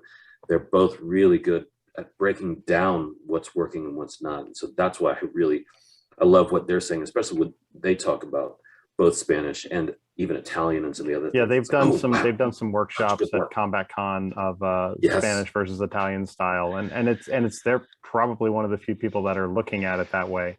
You know, I think the Italian style they kind of use as a demo is a little too strict at times, because if you look at a lot of Is it Italians, Fabrice? they were pulling from Yes. everybody else.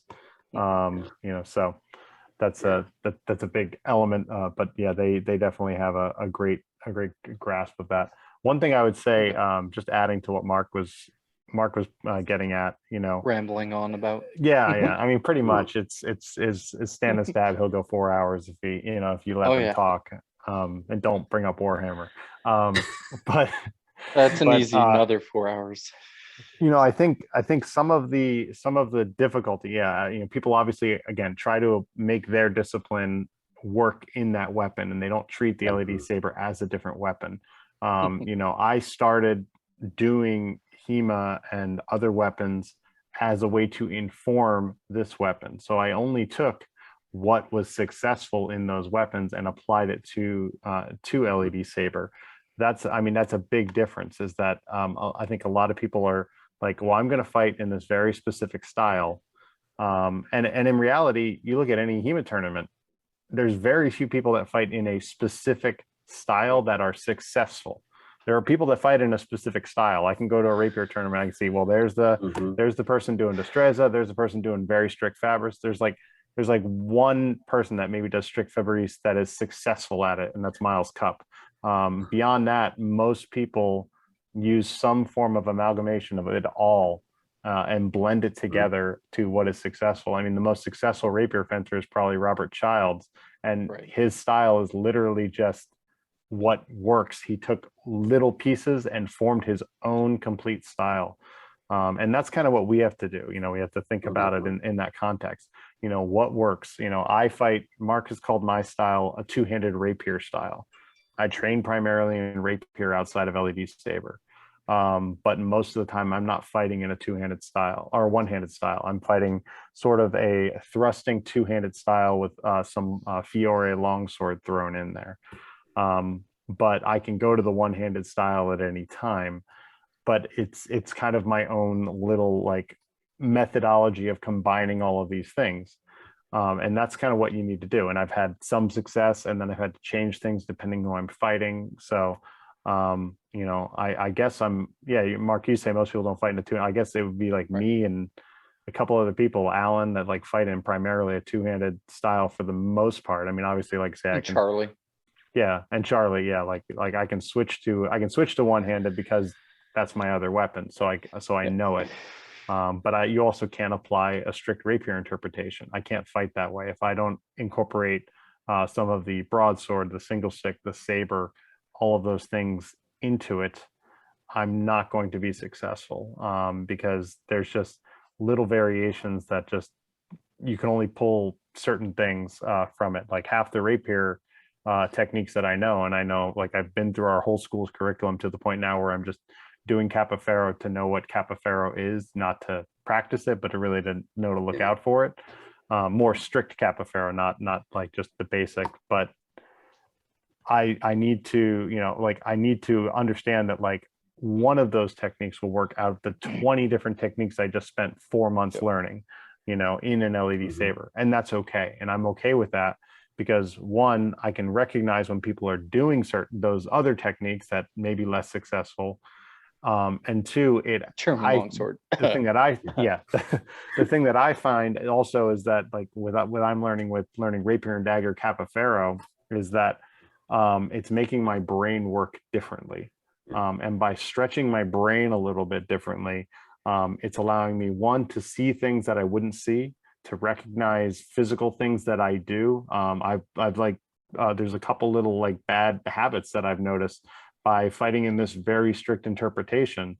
And I say bad habits in my normal fighting stance. So just noticing that and like forcing your brain to fight like that. That's why it's useful to have, as Mark was saying, about training partners. You get that person to fight in a certain style. When I was training to fight Jimmy Surreal for the belt, I had people who were like 6'3", 6'4", and I said, I need you to fight this way, even though that's not the way you fight.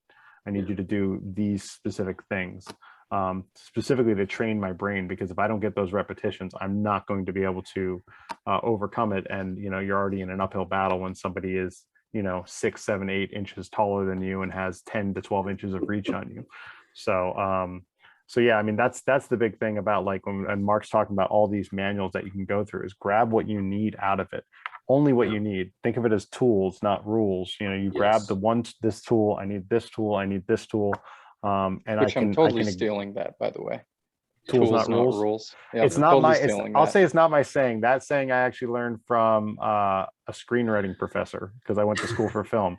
And they were always like, everyone says a screenwriter, you got to follow these specific rules. No, that's not true. It's just follow, take the tools that you need. I'm going to, yeah, exactly. So, take this from Save the Cat, take this from, from Story, and take this. That's the whole thing, is that you got to just follow those, take the tools that you need, not the rules, because if you apply to those rules, I mean, one of the most common sayings in martial arts is, do what I say until I tell you to do it differently. So you're going to learn these specific things and you never change them, because that's what you're supposed to do. And then you're 2 years down the line, they're like, remember that thing that you've been doing for 2 years that we've said never change? Now we're gonna do something different, and you're gonna break that rule. And I tend to look at it, because again, that's why I love all this, because I come at it from a stage combat background, and that's one of the things is rapier, small sword, spada daga, double stick, single stick, staff, all of those things. And when I began to really, really just sort of, wait a minute, all of these, I had to learn all this stuff, and like you said, information overload, trying to drink from that stinking fire hydrant of all these different martial arts that have come from hundreds and hundreds of centuries of knowledge. And I'm trying to mold that down into, no. When I finally began to actually study a little bit more of Filipino martial arts, I began to go, oh, wait a minute. These are just so many angles, and the human body only can produce these many attacks. So if I simplify it down, yeah, we can study how the specific angulation of the hand and the wrist and the elbow and all of that. And it's worthwhile because of the philosophy and the mindset. But what you really need to understand is, especially from the martial aspect of this and what we're doing, is there's only just so many ways that the human body with 2 arms, 2 feet, moving forward can attack you from. So if you know that you have these angles, defend those angles, simplify it, break it down. Okay, this is what's coming at you. It's a thrust to your face. It's a right-handed thrust, it's a left-handed thrust. What are you doing? Are you center line? Are you inside, outside? Break it down, begin to look at all the other things. It's like, okay, yes, there's 5,000 other things you can do, but this one seems to be in the moment the best one for me to just get past and then in. Okay, so the more that I can simplify it, because I'm not that smart, I can't remember and recollect and pull all these things. I'm just not that smart. I just go for, oh, him hit me, ouch, move out the way, hit him. And what it turns out to be is, oh, that becomes from, oh, this is definitely from Filipino Sinawale, and I was doing this. Oh, this is definitely from Fiore. I totally saw that in Capoeira. I totally saw this. Oh yeah, that thrust, look at that. It's Delibre, all of it. You can tell, oh, okay, look at how stretched out he is. That's gorgeous, great line. But when you really begin to just sort of, you can only move so many different directions. The attacks coming in only come in from certain angles. Simplify it, simplify it, simplify it. Learn as much as you can from all of them, because there's a great wealth and resource there. You can only get better. So that teaches you how to simplify it, because you know that this angle, well, what that really means is this is coming from this angle. And even if it is with a specific Italian accent, whatever, it's still this, you know. And so that's why I love these conversations that once again, I keep talking about this all the time, the conversations in steel, that when I get to know a fighter, when I fight them, now I've got to, now we have this conversation. Now I've got an accent that I didn't have before. Now I've got these maneuvers and things that, oh, he picked this apart on me. Man, I kept biting that bait. I kept biting that bait. What's wrong with me? Ah, now I can go back and I can watch it. And that's where these wonderful conversations happen. And now I've really gotten to both A, know myself, B, know the fighter that I'm with and how they move. I can tell how a fight, I mean, I was watching some of them, like, I can totally see their sense of humor. I can totally see, you know, how they're going to move and stuff. And I can tell those things about their personality too, even by how they move. And that's what I love about this. And that's why I love this stuff, is because this gives us a chance to have these wonderful conversations where we get to know each other just by hitting sticks together and laughing with each other about, oh, you poked me. Oh man, son of a bitch, I got that. Oh, yep, look at that. You did great. And that's why I really love these, because it allows us to exchange these ideas. And, oh, really? This is your influence? Oh, wow, you picked that apart. Wait, I need to read that book. Where's that book? You know, and write that. And those are the things that it's just, that's so much fun for me. And that's why I really love having this and having these chances to meet all these nerds who hit people with light sticks. You know, it's just, it's great fun. One thing I can add to what you were saying about, like, it all breaks down into the same kind of thing. You don't need to remember which specific techniques. Some tournament advice I was given by an instructor was, as you go into any tournament, pick your five favorite attacks, 5 favorite guards, and defensive movements, and then make combos out of those 5. That's what you commit to memory. That's what you know, like the back of your hand. That's what you could pull out at any point. Yes, you could pull out any, single fancy technique, but these are the 5 things, because when it comes down to it, you could say, oh, I'm going to go in, I'm going to do this move, I'm going to go do this move, I'm going to go to this move. 10 to 15 seconds in, your brain goes into a more instinctive mode. And if you train those five moves and those 5 guards, you just have combos, and then your brain just starts making the connection. So if you know those, you start working, like if a 1 cut's your favorite thing, and then like a 1 to a 2. Okay, 1 and 2 are my favorite cuts. So I'm going to figure out, a 1, a block right, and a 2 cut or something like that. And I'm just going to start chaining things together. You start doing that, and you'll be super comfortable, and everything will just come instinctively, that it'll just, you won't even know it's going to happen. It just literally just, sometimes you just go on autopilot and you don't even know. Like, I mean, I know Mark definitely does that, where he just is like, some of those steps to the side where you just step right over top and hit the arm. I mean, that's just hardwired into your brain, because you do it without effort. In reality, I think all you're doing is looking for the person to move at a certain time, and you just let the body take over. Pretty much. I mean, there are definitely, I think you've said in your live streams that takes up like 90% of your fighting. There are definitely times where you kind of have to think through things, like the Volta.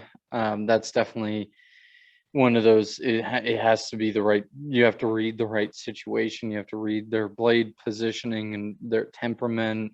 How hard am I going to hit doing this?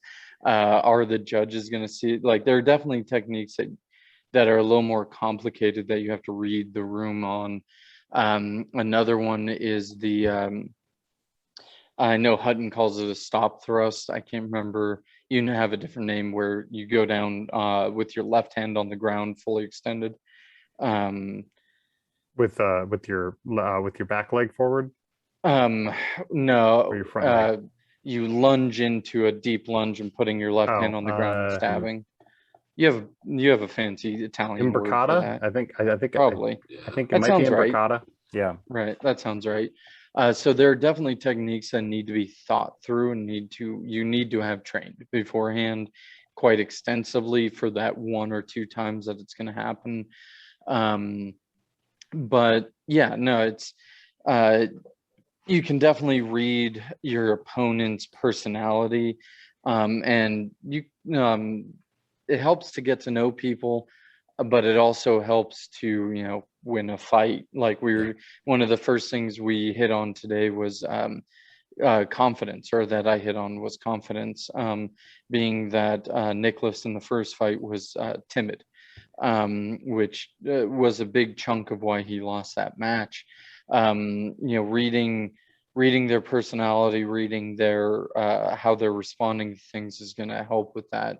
And like you were saying, there's only so many ways that the body can move, and only so many strikes, and that's 100% right. And what I think the evolution of manuals and what every sport does, especially over time, because with the military manuals, you get a hard reset every so many years with now there's guns involved, or there's armor involved, or we're switching from the spadroon to the saber, the small sword to the spadroon, or rapiers on the battlefield, like if you're English, there's quite a bit of it resets every so often. But I would say the one thing with any sport is going to breed, and we see this in fencing and kendo and HEMA to some degree, even though they're trying to fight against it, is it breeds efficiency, right? And so what I look for, the main thing I look for when I'm looking for through historical techniques, is how to do a technique more efficiently. While I love the historical aspect and all of that, and the kind of Sherlock Holmes kind of just figuring out the clues, piecing things together, like I can rant for Swetnam on for hours before even getting into the sword fighting aspect, like the actual technique work. I did that after Bladetoberfest in the park, and I could see people's eyes rolling, but whatever. But I could say I have a completely different interpretation of Swetnam than you do as well. What I've been taught is different from what Mark interprets. So, there's even that level. And part of my rant was about different interpretations and different thoughts on why certain things came about. Like one of the earlier things that I saw from someone when I was getting into Swetnam was his feet were together because the English were still fighting in armor at the time, and it was left over from that, so it was to support the weight of the armor. And it's like, no. But it was interesting. It was an interesting and the other argument, but Silver does that. The other argument that who I learned it from, Stephen Fick, his argument for that is that it is for ship balance, Right. that they would be fighting on ships, so therefore you need that kind of together but slightly, just slightly off stance, but facing forward as opposed to a profile, so you have balance for any potential direction in which gravity shifts as the boat might rock or move. So that's like one of the arguments that he makes, even though there's no specific reference to it. He doesn't talk about it at all, but it's just different things you have to grab from the historical time in which they lived, where they potentially were, and where a lot of that dueling culture might be implemented at that time. Right. And whereas my idea is more that it comes from the environment and the footwear of the time, because it was leather bottom, slick sole shoes. You're fighting outdoors in pre-industrial England in the morning specifically, because he is specific about that. So you're fighting on wet grass with leather bottom shoes. And I know I tried Fiore in a live stream. Actually, I was going over Fiore, and I had those shoes on because I ordered a pair of Mary Rose reproduction shoes with the slick leather bottoms specifically for rapier fighting to kind of figure it out. And I was slipping and sliding all around my garage trying to do Fiore. But then I went to the park the next week and was sparring doing Swetnam and having no issue on wet grass. So that's what kind of sparked that in my mind. But yeah, so you can look in the historical aspect as well. But the main thing I'm looking for is efficiency. And it's not always pure one thing or the other. Although in my fight with Kevin Cook in 2019, January 2019. It was 2020. Was it 2020? Mm-hmm. Oh yeah, because it was right before. Okay. It's been a while. But 2020. It's okay. You only have to ask me when a fight was. I could tell you pretty much any PSL fight. So. Right. I know you've gone over that one too. But there was a point in the second round where I noticed that the rapier techniques were working better than the saber techniques. And so going into the third rounds, I switched sabers to one that was built more like a rapier and switched mindset into pure rapier, or more pure rapier. And which was a few points were from Swetnam, but mostly it was from Robert Child's work. Because I was fortunate enough to live near him at the time and learn a bit from him. And so you can switch it around, and so it's going to depend on what your opponent's doing, but also what weapon you have, the gear setup, the rule setup. And to me, looking through the historical manuals is a way of breeding efficiency, right? And so Hutton kind of did the same thing with Cold Steel, but there were certain things I definitely took from Swetnam. Obviously, I take quite a bit from Fiore when it comes to two-handed work, whether that's in standard or exotics. Like I was in Alec's corner throughout exotics, and actually both TSL5, and even though we ended up fighting, and also at Blade Toberfest. And he was doing primarily Fiore techniques, even though he had the longer weapon. And there's some debate about the length of Fiore's long swords, but whatever. So it was definitely, there's definitely room for that within the different rule sets and the different weapon allotments, because Alec is definitely a one-handed fighter when it comes to saber, but then you can breed efficiency out of that, being that if you're fighting, so I believe Gigante and Savialo, I think it is, no, it's Degrassi and Gigante, both say with the great swords to use them like a spear if you're fighting spears, use them like a sword if you're fighting swords, essentially. I know it's Gigante, I may be wrong about Savialo, but yeah. But I think you're right with the Degrassi, yeah. Okay, fair enough. I think so, I'm pretty sure. I glossed over their manuals because they're early English, but either way, and so coupling that idea with Fiore's work, specifically what he's talking about with long point, which if you apply rapier techniques to long point, it makes sense, and especially because he's only removed by about 100 years, so it makes sense that one would, Fiore would progress through Valdi into rapier like Agrippa or Capoferro, or early rapier, early Italian rapier. So applying the rapier techniques with the long point from Italian longsword, with the mentality of using it like a spear from the other authors, which I'm going to stop trying to name because I'm probably getting them wrong. But I mean, spear, you could be talking Marozzo. You could be talking. Right. There's a couple others that you could be talking about there. But the Italian school. But yeah, so learning how to blend the efficiency of it, like Swetnam is much more defensive, at least in my interpretation, than Hutton. So at TSL5, in my fight with Alec, once I started running the clock and was fighting more defensively, from blade positioning, I was adopting more Swetnam one-handed rapier, versus early on, most of that was a mixture of footwork from Robert Childs and Hutton, because obviously you need to fill in gaps, but and no system's perfect. But and then in addition to that, you can take all those manuals, and then you're starting to pick up ideas from, and being able to recognize them in your opponent, like we talked about earlier. And so, there's only so many ways that the body can move, but as you hit on earlier, it's a matter of figuring out which ones work, which ones don't. And so it's a matter of breeding efficiency in those movements and figuring out which ones work in what settings and in what context and against what opponents, and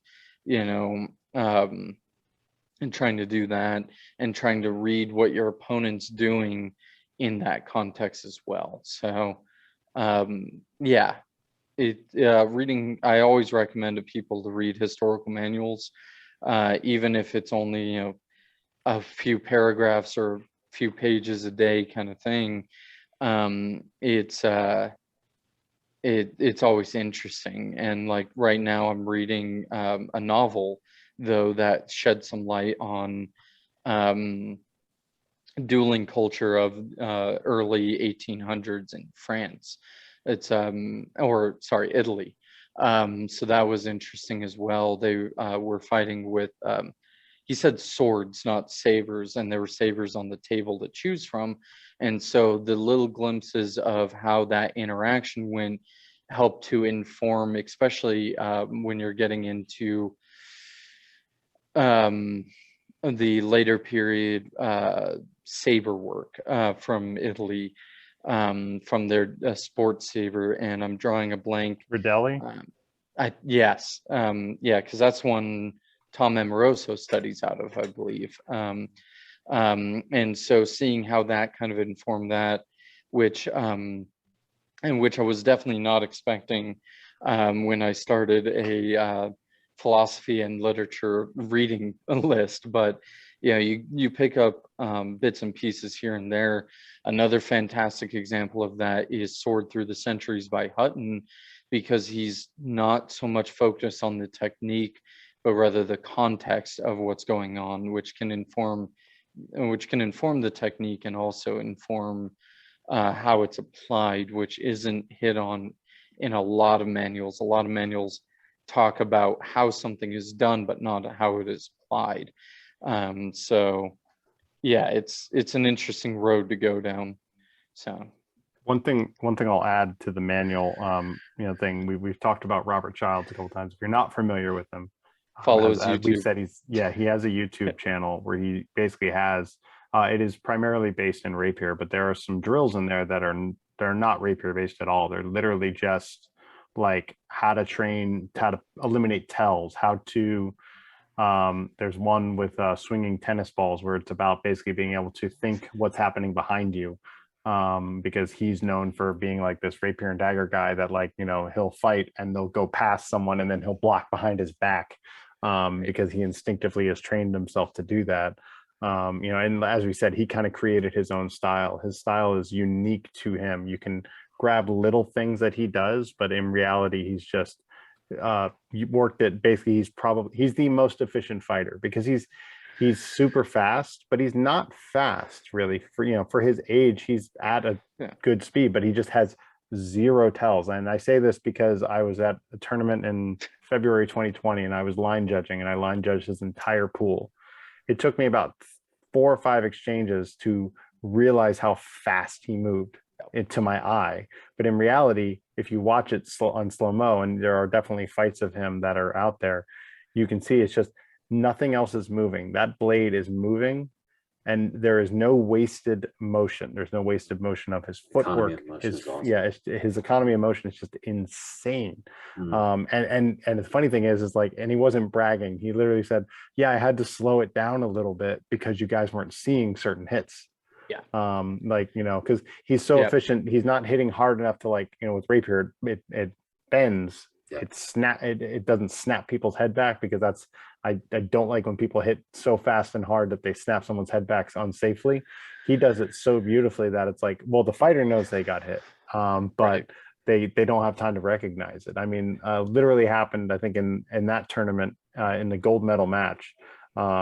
I'm going to give myself credit as the only line judge that called the point, because but everyone else was like, I didn't see anything, until the other fighter, who was Adam Simmons from the Phoenix Society, he was basically like, no, he hit me right here, and like, you slow it down, and you can see it. It's just, but he has these YouTube tutorials that some of them are, like, say, more specific to rapier, but other ones are just how to train to be, have a better economy of motion, and all these little drills. I mean, there's like there's like a quarter drill and like stuff like that, like the grabbing a quarter out of someone's hand, how to eliminate tells doing that. So it's stuff that can be applied to any weapon.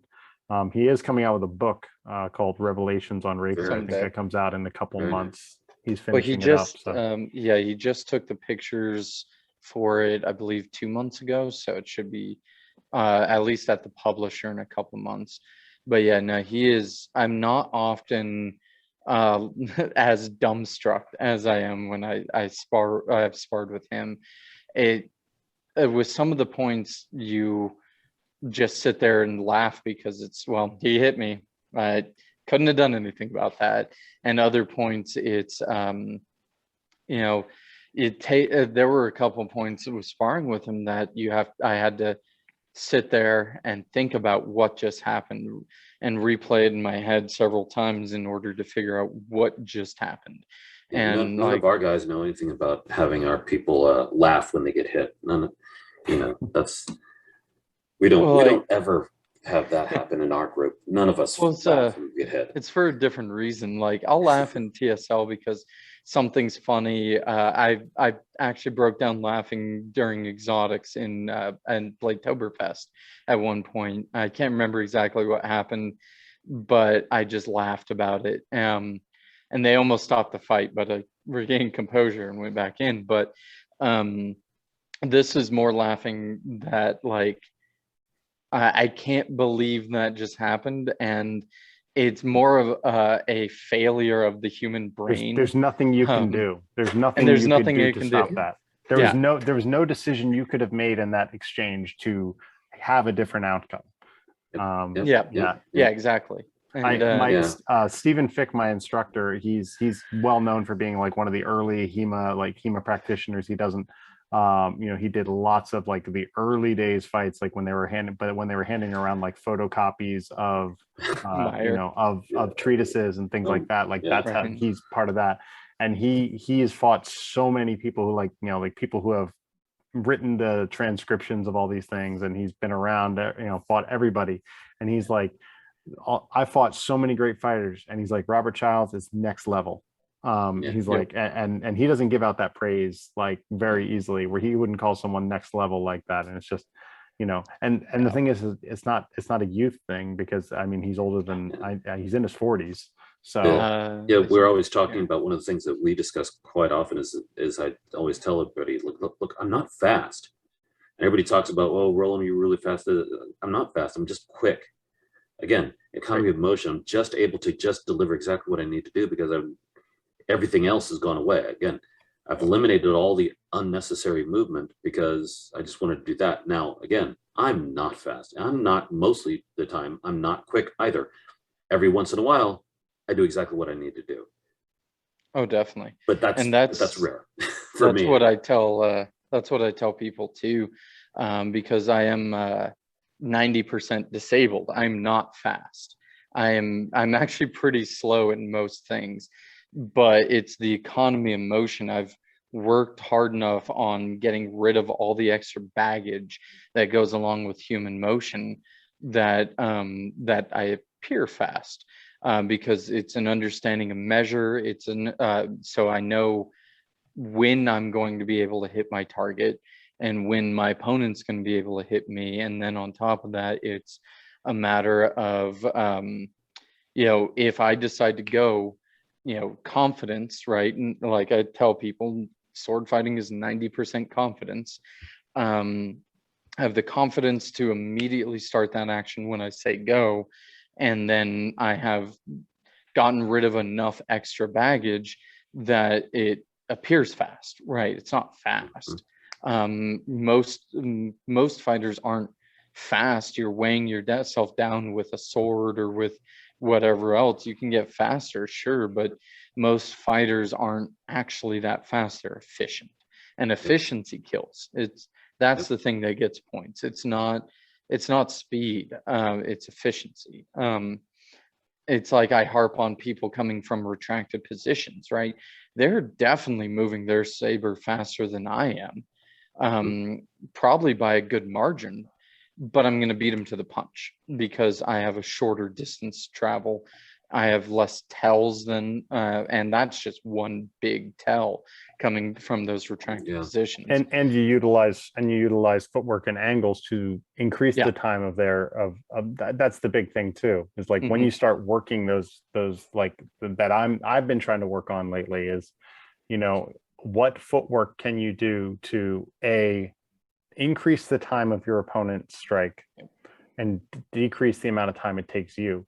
There are little things that can be done, like very minute movements that can add so much time to how long it is before your opponent hits you. You know, like I think one thing I noticed, I might not have mentioned it, Ryan, like when looking at your fights, is if you can learn to work the angle on your, when you're trying to get away from somebody physically, your body, not a defense, because a lot of times you're just going straight back, right? And there's only one thing you can do with straight back, right? And then people can start to take advantage of it, and, you know, can get you in the kind of that rundown situation. But one thing I was challenged instead, and I still retreat. You know, we all do it instinctively. Is try to, can you step at an angle toward your opponent? If you can step at an angle toward your opponent instead of the instinct of retreat, you have closed so much time in your time to hit, And if you change the angle, 9 times out of 10, they're not on target at all. Or it takes a very simple defense on your end to keep yourself safe, you know? So like just that slight step, it takes a lot of courage to do it, and a lot of hits to the head, and a lot of getting just eating it, because then you learn that, like, oh, when their blade's on this side of their body, I cannot step there, but I can step there if I do this with my blade. You know, like I've been working on out of Fiore, the True Cross, adapted to LED Saber, but you know, the intention being that I get a cut, I can cut a certain way into their blade and then easily follow up, but I have to time it exactly right, meaning if I cut it the wrong line or step at the wrong angle, it's not going to transfer their blade to a point where I'm safe. Or very misjudge their specifically pressure that, versus yours. Yeah, very specifically there. That's a little bit of, I would say, again, because of my background, the Filipino martial arts specifically talk about that triangular footwork and all the rest of that, and when to engage the female versus male triangle, and those, how to cut an angle.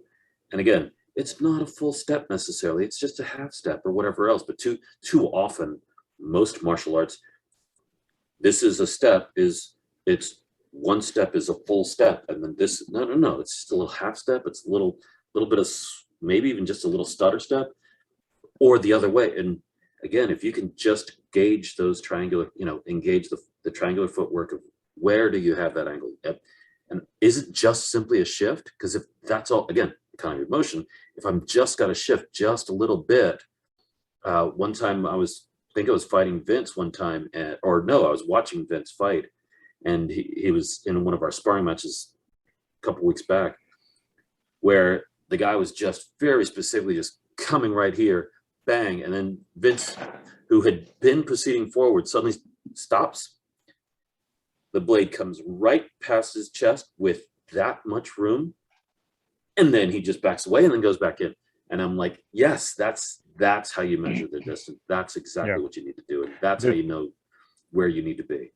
There's a lot of training there, you know, with rapier especially, because it's a thrusting weapon, but with this weapon as well. If the more comfortable you can get with, I do it in the context of the head. The more you can get with their blade being here, and your blade making contact with them, the safer you're going to be. If you have to get their blade out to here, that is too much time. That's too much time for you to respond.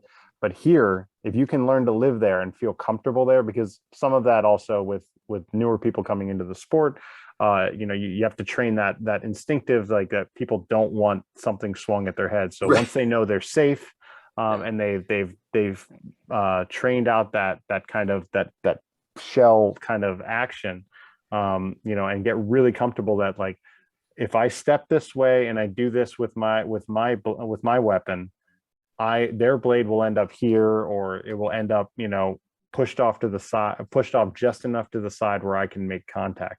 That's why, like with the True Cross, the intention is it drives their blade very slightly down. Like theoretically, if I didn't do anything, yes, they could bring their blade back up, but I'm combining that with a cut down into their blade, and then I literally immediately I'm stepping in with my blade. So it's like pop, as opposed to hit, and I'm gonna do a big orbital yeah. to go back in.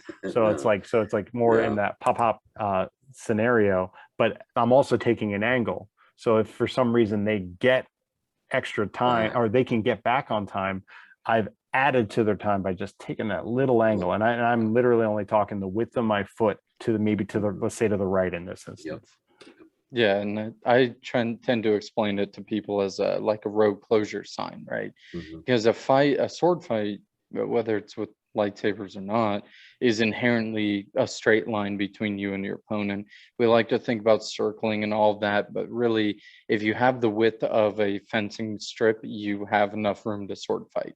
It doesn't matter what system you're coming from.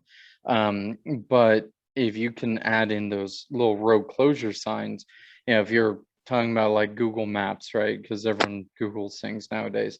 Going from point A to point B, that's quick. But if you can put a road closure sign in front of your opponent, an easy to understand example of that is, you know, thrusting with opposition, right? Where first I'm going to defend myself, I'm going to bind my opponent in some way, and then I'm going to launch my attack. Because then if I just go in straight for the thrust, I'm going to be hit, right? Now, maybe I'm going a little bit faster, maybe I'm a little more efficient, maybe their reaction time is slowing them down, so, you know, I can get in on them, but at the same time, that's not a gamble I want to take, and all sword fighting is gambling. Right, it's gambling and lying to your opponent about what you're doing and making them risk more than you are. So adding in those road closure signs is a way of maybe masking some of your own inefficiencies, right? But it also, or lack of speed or whatever. But like David was hitting on for your fight, Ryan, being able to break those angles with your feet moving offline into your opponent. One, it's something that's going to trip up most TSL fighters because most of us don't expect it, right? Most people don't expect for someone to step into an attack, right? That's why counter attacks, and I'm not saying like parry riposte attacks, but skipping the parry going into the riposte, that's why they work for the most part, is because or work so often is because most people aren't expecting that, right? Most people aren't defending themselves in some way, but moving into your opponent off at a line, and the kendo guys are great at this, so you can watch them as well. But generally what I tell people when I'm training them is move towards your opponent no further than opposite shoulders, right? So I can move towards my opponent, but slightly off to my right, so my left shoulder meets their left shoulder and I can get a point in, because otherwise, if I move backwards, the director might as well just call hold and reset. You know, it's going to waste time. It's going to waste time, momentum, energy, all of those things. So if I can find a way to get in on my opponent, instead of giving that ground, or circle my opponent, Destreza is really good at that as well. Circle with the Tahoes, right? Phil Swift has a few really good videos on that. He's the charter rep, I believe, up in Nova Scotia, Newfoundland.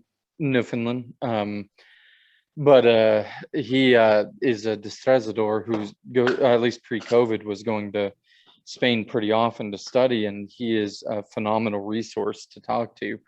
But even like our own Alec Martinez, right? He and I have talked about it, and it's, you know, being able to circle your opponent. Personally, you know, coming from a more English background, I prefer to establish a solid defense first and then worry about the offense. So in addition to circling, I'll make sure that I'm well covered and then launch an attack, right? Or at least that's the way I like to say I'm doing it. It doesn't always work that way, but you know, so that's a good way of doing that as well. But also something that I saw in your fight with Seth, now that it's brought up, is when I first started getting into rapier, there's a fantastic series of videos on YouTube called How to Deal with a Charging Bull. which is also great for dealing with kendo practitioners and whatever else. But it's from, he goes by Don Mateo in the SCA. It's his name's Andrew down from Texas. He's actually also a TSL member, but not active from what I know of him. But he is, from all accounts that I've been told, a fantastic rapier fencer. But he talks about, the main thing he talks about is only moving back 2 or 3 steps and then offline, right? Because it does me no good to backpedal out of the ring. It does my opponent no good to force me out of the ring. But changing direction is a lot easier if you're the one intending to change direction. So in those instances where Seth was committing to the second and third intentions, being able to step offline to get an attack in is going to be very effective against fighters like that. Maybe not necessarily him, but a lot of fighters in TSL love to charge. So learning to move offline on the retreat to an advantageous angle to get the attack, generally speaking, it's to their open side. But whichever way works, right? But the people should not run back further than 2 or 3 steps, and with that you should be keeping pace with your opponent, right? So if my opponent moves 1.5 feet forward, I need to move 1.5 feet back, unless I'm planning on doing something sneaky, and then maybe I'll move 1 foot back and now they're within my measure, something of that nature. But generally speaking, if your intention is to retreat, outpacing your opponent, while it's great in a martial or self-defense standpoint, in a sports context, it puts you at a disadvantage, because while yes, they just exerted some energy, but now you don't have an opportunity to strike either. So giving yourself the most opportunities possible is going to be, you're going to win 9 out of 10 fights just on opportunities alone that you can give yourself. Technique work is great, but if you don't have the opportunity to do it, what's the point, right? So at the very least, you could take out most of the Wisconsin charter. If not Seth, you can take out most of the Wisconsin charter. So there are a lot of Chargers up there. Yeah, that's very true. A lot of it, yes. Yeah, and a lot of it has, from what I've seen within TSL, a lot of it has to do with the sabers. Because again, I'm going to hit on lighter sabers being worse inherently, but whatever. But think of it as I call it, Mark. I call them sticks versus swords. Like yours are more Right. like sword based, and the other ones are more stick based. Which there's valid applications to both, but they handle differently. I'm still at disagreement with that. If we're stick fighting, I'm trying sure. to be diplomatic here. Oh, I'm trying to be honest. No, you're just trying to be offensive, which is perfectly fine. We're all good with that. Right. I mean, so TSL is inherently a sword-based combat sport, right? Based in coming from a traditional Filipino background, right, with eskrima, as opposed to esgrima, right, with the swords. But eskrima, you need blunt force trauma. That's kind of the point, right? So sticks in a stick-based system or stick situation where self-defense, sure, stick is great if you don't have a knife, if you don't have a sword or something like that, right, or a gun for that matter, because I'm in Arizona. But sticks are great for imparting blunt force trauma. They are not great for getting the first hit. They're not great for slicing. They're not great necessarily for stabbing over a long distance, right? Because obviously if you're talking a stick versus a knife, they're about the same, excluding in operation, right? But anyway, so what I've noticed though is starting from those rearward points from into the Milanese and things like that, they're going again, they're moving faster, but overall, but because they're there's a longer point of time between start and impact. I've noticed that a lot of them overcome that with footwork and charging in and being aggressive. And there's nothing wrong with being aggressive in a fight, or in a sporting context even, but it can be used by the opponent, whether that's by, like I said, breaking off a line when you're retreating, or being able to parry and riposte into an attack when you're moving forward offline, or something like that. It's not just any particular brand, right? I named a few of them that aren't probably the one that at least David's thinking of earlier that I was talking about, but it comes from how most sabers are, right? One of the weird parts that I've been trying to combat with my sabers is that we're trying to do sword things with non-sword objects, right? And just like the people in their backyard spinning, their sword-like object they got at the Ren Fair, or at a flea market or something like that, it's going to behave very differently and perform very differently than a traditionally made sword, right? There's a reason that I can get this saber on the wall behind me was $60.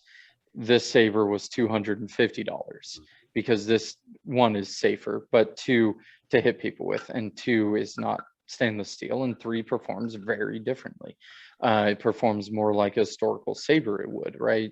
And so looking at, we talk about these historical manuals, and that is another thing that I will always harp on, is you have, in order to utilize those techniques properly, you have to have the proper tools, right? We've all, I'm sure, used a screwdriver as a hammer before, but that doesn't make it a good hammer. You need a hammer, and using the claw end of a hammer as a screwdriver also isn't that effective, although I have totally done that before. Being able to pick techniques that suit the function of the weapon being utilized. If you are using a stick, as David put it, a stick-based saber, then maybe looking at Eskrima, looking at Kali, looking at various great stick systems. Lacan. What was that? Lacan would be another one. Yeah, that's the French one, or yeah, it's I mean, it's a little faster because they're much lighter sticks, but it's the big wide Molinex Right. is kind of the inspiration. Yeah, and you can look at if you have a significantly more forward balance, like I know there's some talk of like carbon fiber only sabers coming out, which would provide, because the hilt takes up so much room, carbon fiber being lighter than polycarbonate, and even with the electronics, you're pushing the forward point of balance. So maybe you get into Bartitsu, right? Or Danish hammer, Polish sabers the same way. They're very far forward balanced. Having something that suits the nature of the saber that you're using, right? And so, talking about like Italian longswords are balanced differently than German longswords, right? An English saber is different than a Polish saber. An English rapier is different from a German rapier, is different from an Italian rapier. And so looking at these traditions, because we like to say like, oh, you can do anything with a saber, and that's only half true. You can do anything with the genre of sabers, right? I can get a saber that works as a katana, or mimics a katana, or mimics a longsword, mimics whatever. But if you're not picking something that suits the weapon, because that's generally it's the function over, or form over function with lightsabers, right? A lot of people start off with the ultra sabers because they're budget brand, nothing wrong with them. or Pox Store or other things like that, and nothing wrong with that. But they're, they start off with one of those type sabers, so you need to be finding something that works with that and also works with your body, because not everyone moves in the same way. And especially being a TSL or lightsabers in general are an oddity, in the sense that if you look at the historical context for knightly swordsmanship, generally from what we can tell in England, you started your training if you were noble around 9 or 10. For rapier, most of them were at least starting in early teens, mid-teens, as far as we can tell. The samurai, you're talking very early, around that 9 or 10 mark again. Even if you look at modern martial arts, most martial arts practitioners are kids. Nothing wrong with that, again, but that's, the parents will drop them off and they'll go through the motions, they'll get some discipline and physical activity, and they'll get to hit people and take their aggression out, and all that good stuff, and there's nothing wrong with that. But if you look at the average age of people into lightsabers, from my experience in TSL, it's probably late 30s, would be my best guess if I had to put a number to it. We're getting some younger, but we're also, now that, especially with the 50 and older division, we're getting some older. So I would say that the mean age is probably in the late 30s.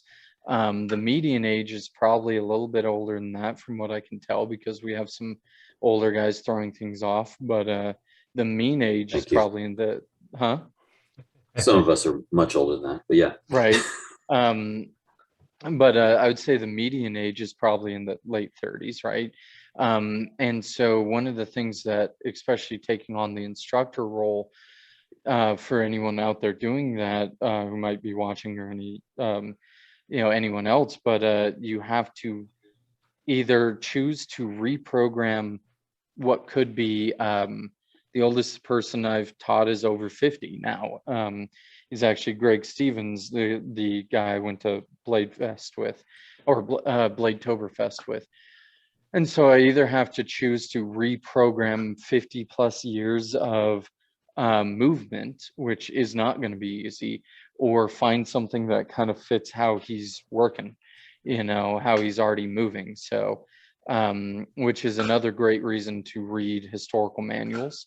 But also it's just some variation, because I can prescribe cold steel to someone, but if they're not able to move in that way instinctually, and they're not using a sword or saber that kind of suits that, it's not going to work so well. And while there are certain things like German longsword that are definitely a little less advantageous to utilize in TSL, if you have a saber, which honestly a lot of them suit that, if you have a saber and already move in that way, then you might be better off just doing that. See, and a lot of times that just comes down to understanding principles over specific techniques. Yep. And that's always the case. And again, we talk about, well, very specifically, we talked about efficiency of motion. Man, once you understand that, oh, all I really need to do is just move their saber just offline, just enough to get away and stay safe, then all I need to do is that. Yep. And then bang, and I'm in. And that, again, makes me look fast. But once you catch the principle of do the thing that is, to your point, the most effective, that's what you need to do, and only do the thing that's the most effective. Once you have that principle down, and again, all of these things, you can overload your brain on all of the different types of manuals and everything else, or you can go, what he's really saying is this, and this is what I need to pull from, which is why everybody loves to quote Bruce Lee, throw out what's useless, absorb what's useful, throw out what's useless. Putnam said it earlier. And again, it's what that is, because again, every single individual is going to have to move the way that they move. But once you understand that, okay, here's where we are. And that's why I love this. And that's why I love these conversations and things. And Oh yeah. I think that that's why it's a good place to probably wrap this up, because Yeah. I think that we've gone on for just about long enough. The only thing I'll add, and I'll add Yeah, only please do. 20 seconds here, Please do. is you know, when you're, the other thing you'll find is that as you get more and more in tune with your body as you're doing this, Mhm. you achieve that economy of motion by recognizing the little things and the little sensations. I mean, that was something that, like, I think Peter Fair. probably 2 years into this whole journey, I didn't even realize, like, oh, I felt that in my knee. Oh, I felt that in my calf muscle tensed a certain way, and that worked really well. Or I felt that and it was not very effective. Wrong. So it just basically, it was like, and not even like from an injury standpoint, literally, I'm just talking about these minor sensations, like to the point where sometimes I forget the people that are new to this and I'm trying to explain certain things. I'm like you're going to feel a little sensation in your quad, and like, you know, you're going to feel the burn, a little bit of a burn there, and they're going to be like, I don't feel that. I'm like, that's right, because you haven't been doing this for 2 years and done that a million times. But it helps.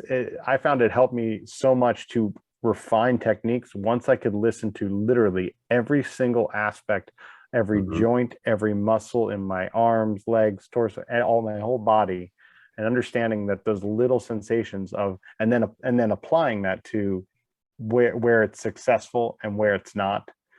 So like I literally tell everyone with most techniques, you have a range, and here's the range in which it's successful. And for some techniques, it's a very, very tiny specific range. Narrow your window, But yeah. you should be training what is right outside that range as well. And then that's why you listen to the different parts of your body, because you know that, like, okay, I can make this more efficient if I do this, or if I'm looking for this feeling, specific feeling in my leg, and that's what's going to indicate that I've done this successfully. And if I feel it on this part of my knee, nope, it's wrong. But then you can find that perfect range of, like, okay, I know within these parameters, I can be successful with this technique at most of the time. So I just wanted to add that little little bit of, like, listening to the little sensations and things in your body to help achieve that economy of motion and learn, you know, refining and enhancing those techniques. And what we need to do is make sure that you get with other people, learn from plenty of other instructors, and find those instructors, whether it's David, whether it's Mark, whether it's even Ryan and some of us over here at Saberlight Knights, the guys that are at SMAF. We'd like to thank actually Mando Core and Kai Sabers for sponsoring this, but get with those instructors, find the people. They talked about Robert Childs, as well as all the other wonderful resources and things. We dropped a bunch of names. Please read them all. Do read them all. Yes, exactly. Because I have my library back in the back too. But yes, there's great. Get with them, learn them, because what's funny is this all comes back to what we do, which is hitting each other with sticks and having a good time fighting with your friends safely, so that we can come back and do it again next week. So thank you guys. Hope you had a good time. Thank you all so much. Thank you. How you doing, guys? Good night, everybody. No, Got that. Thank you guys. I really do appreciate that. No problem. I know No problem. Mark and I both have a tendency to, I mean, we could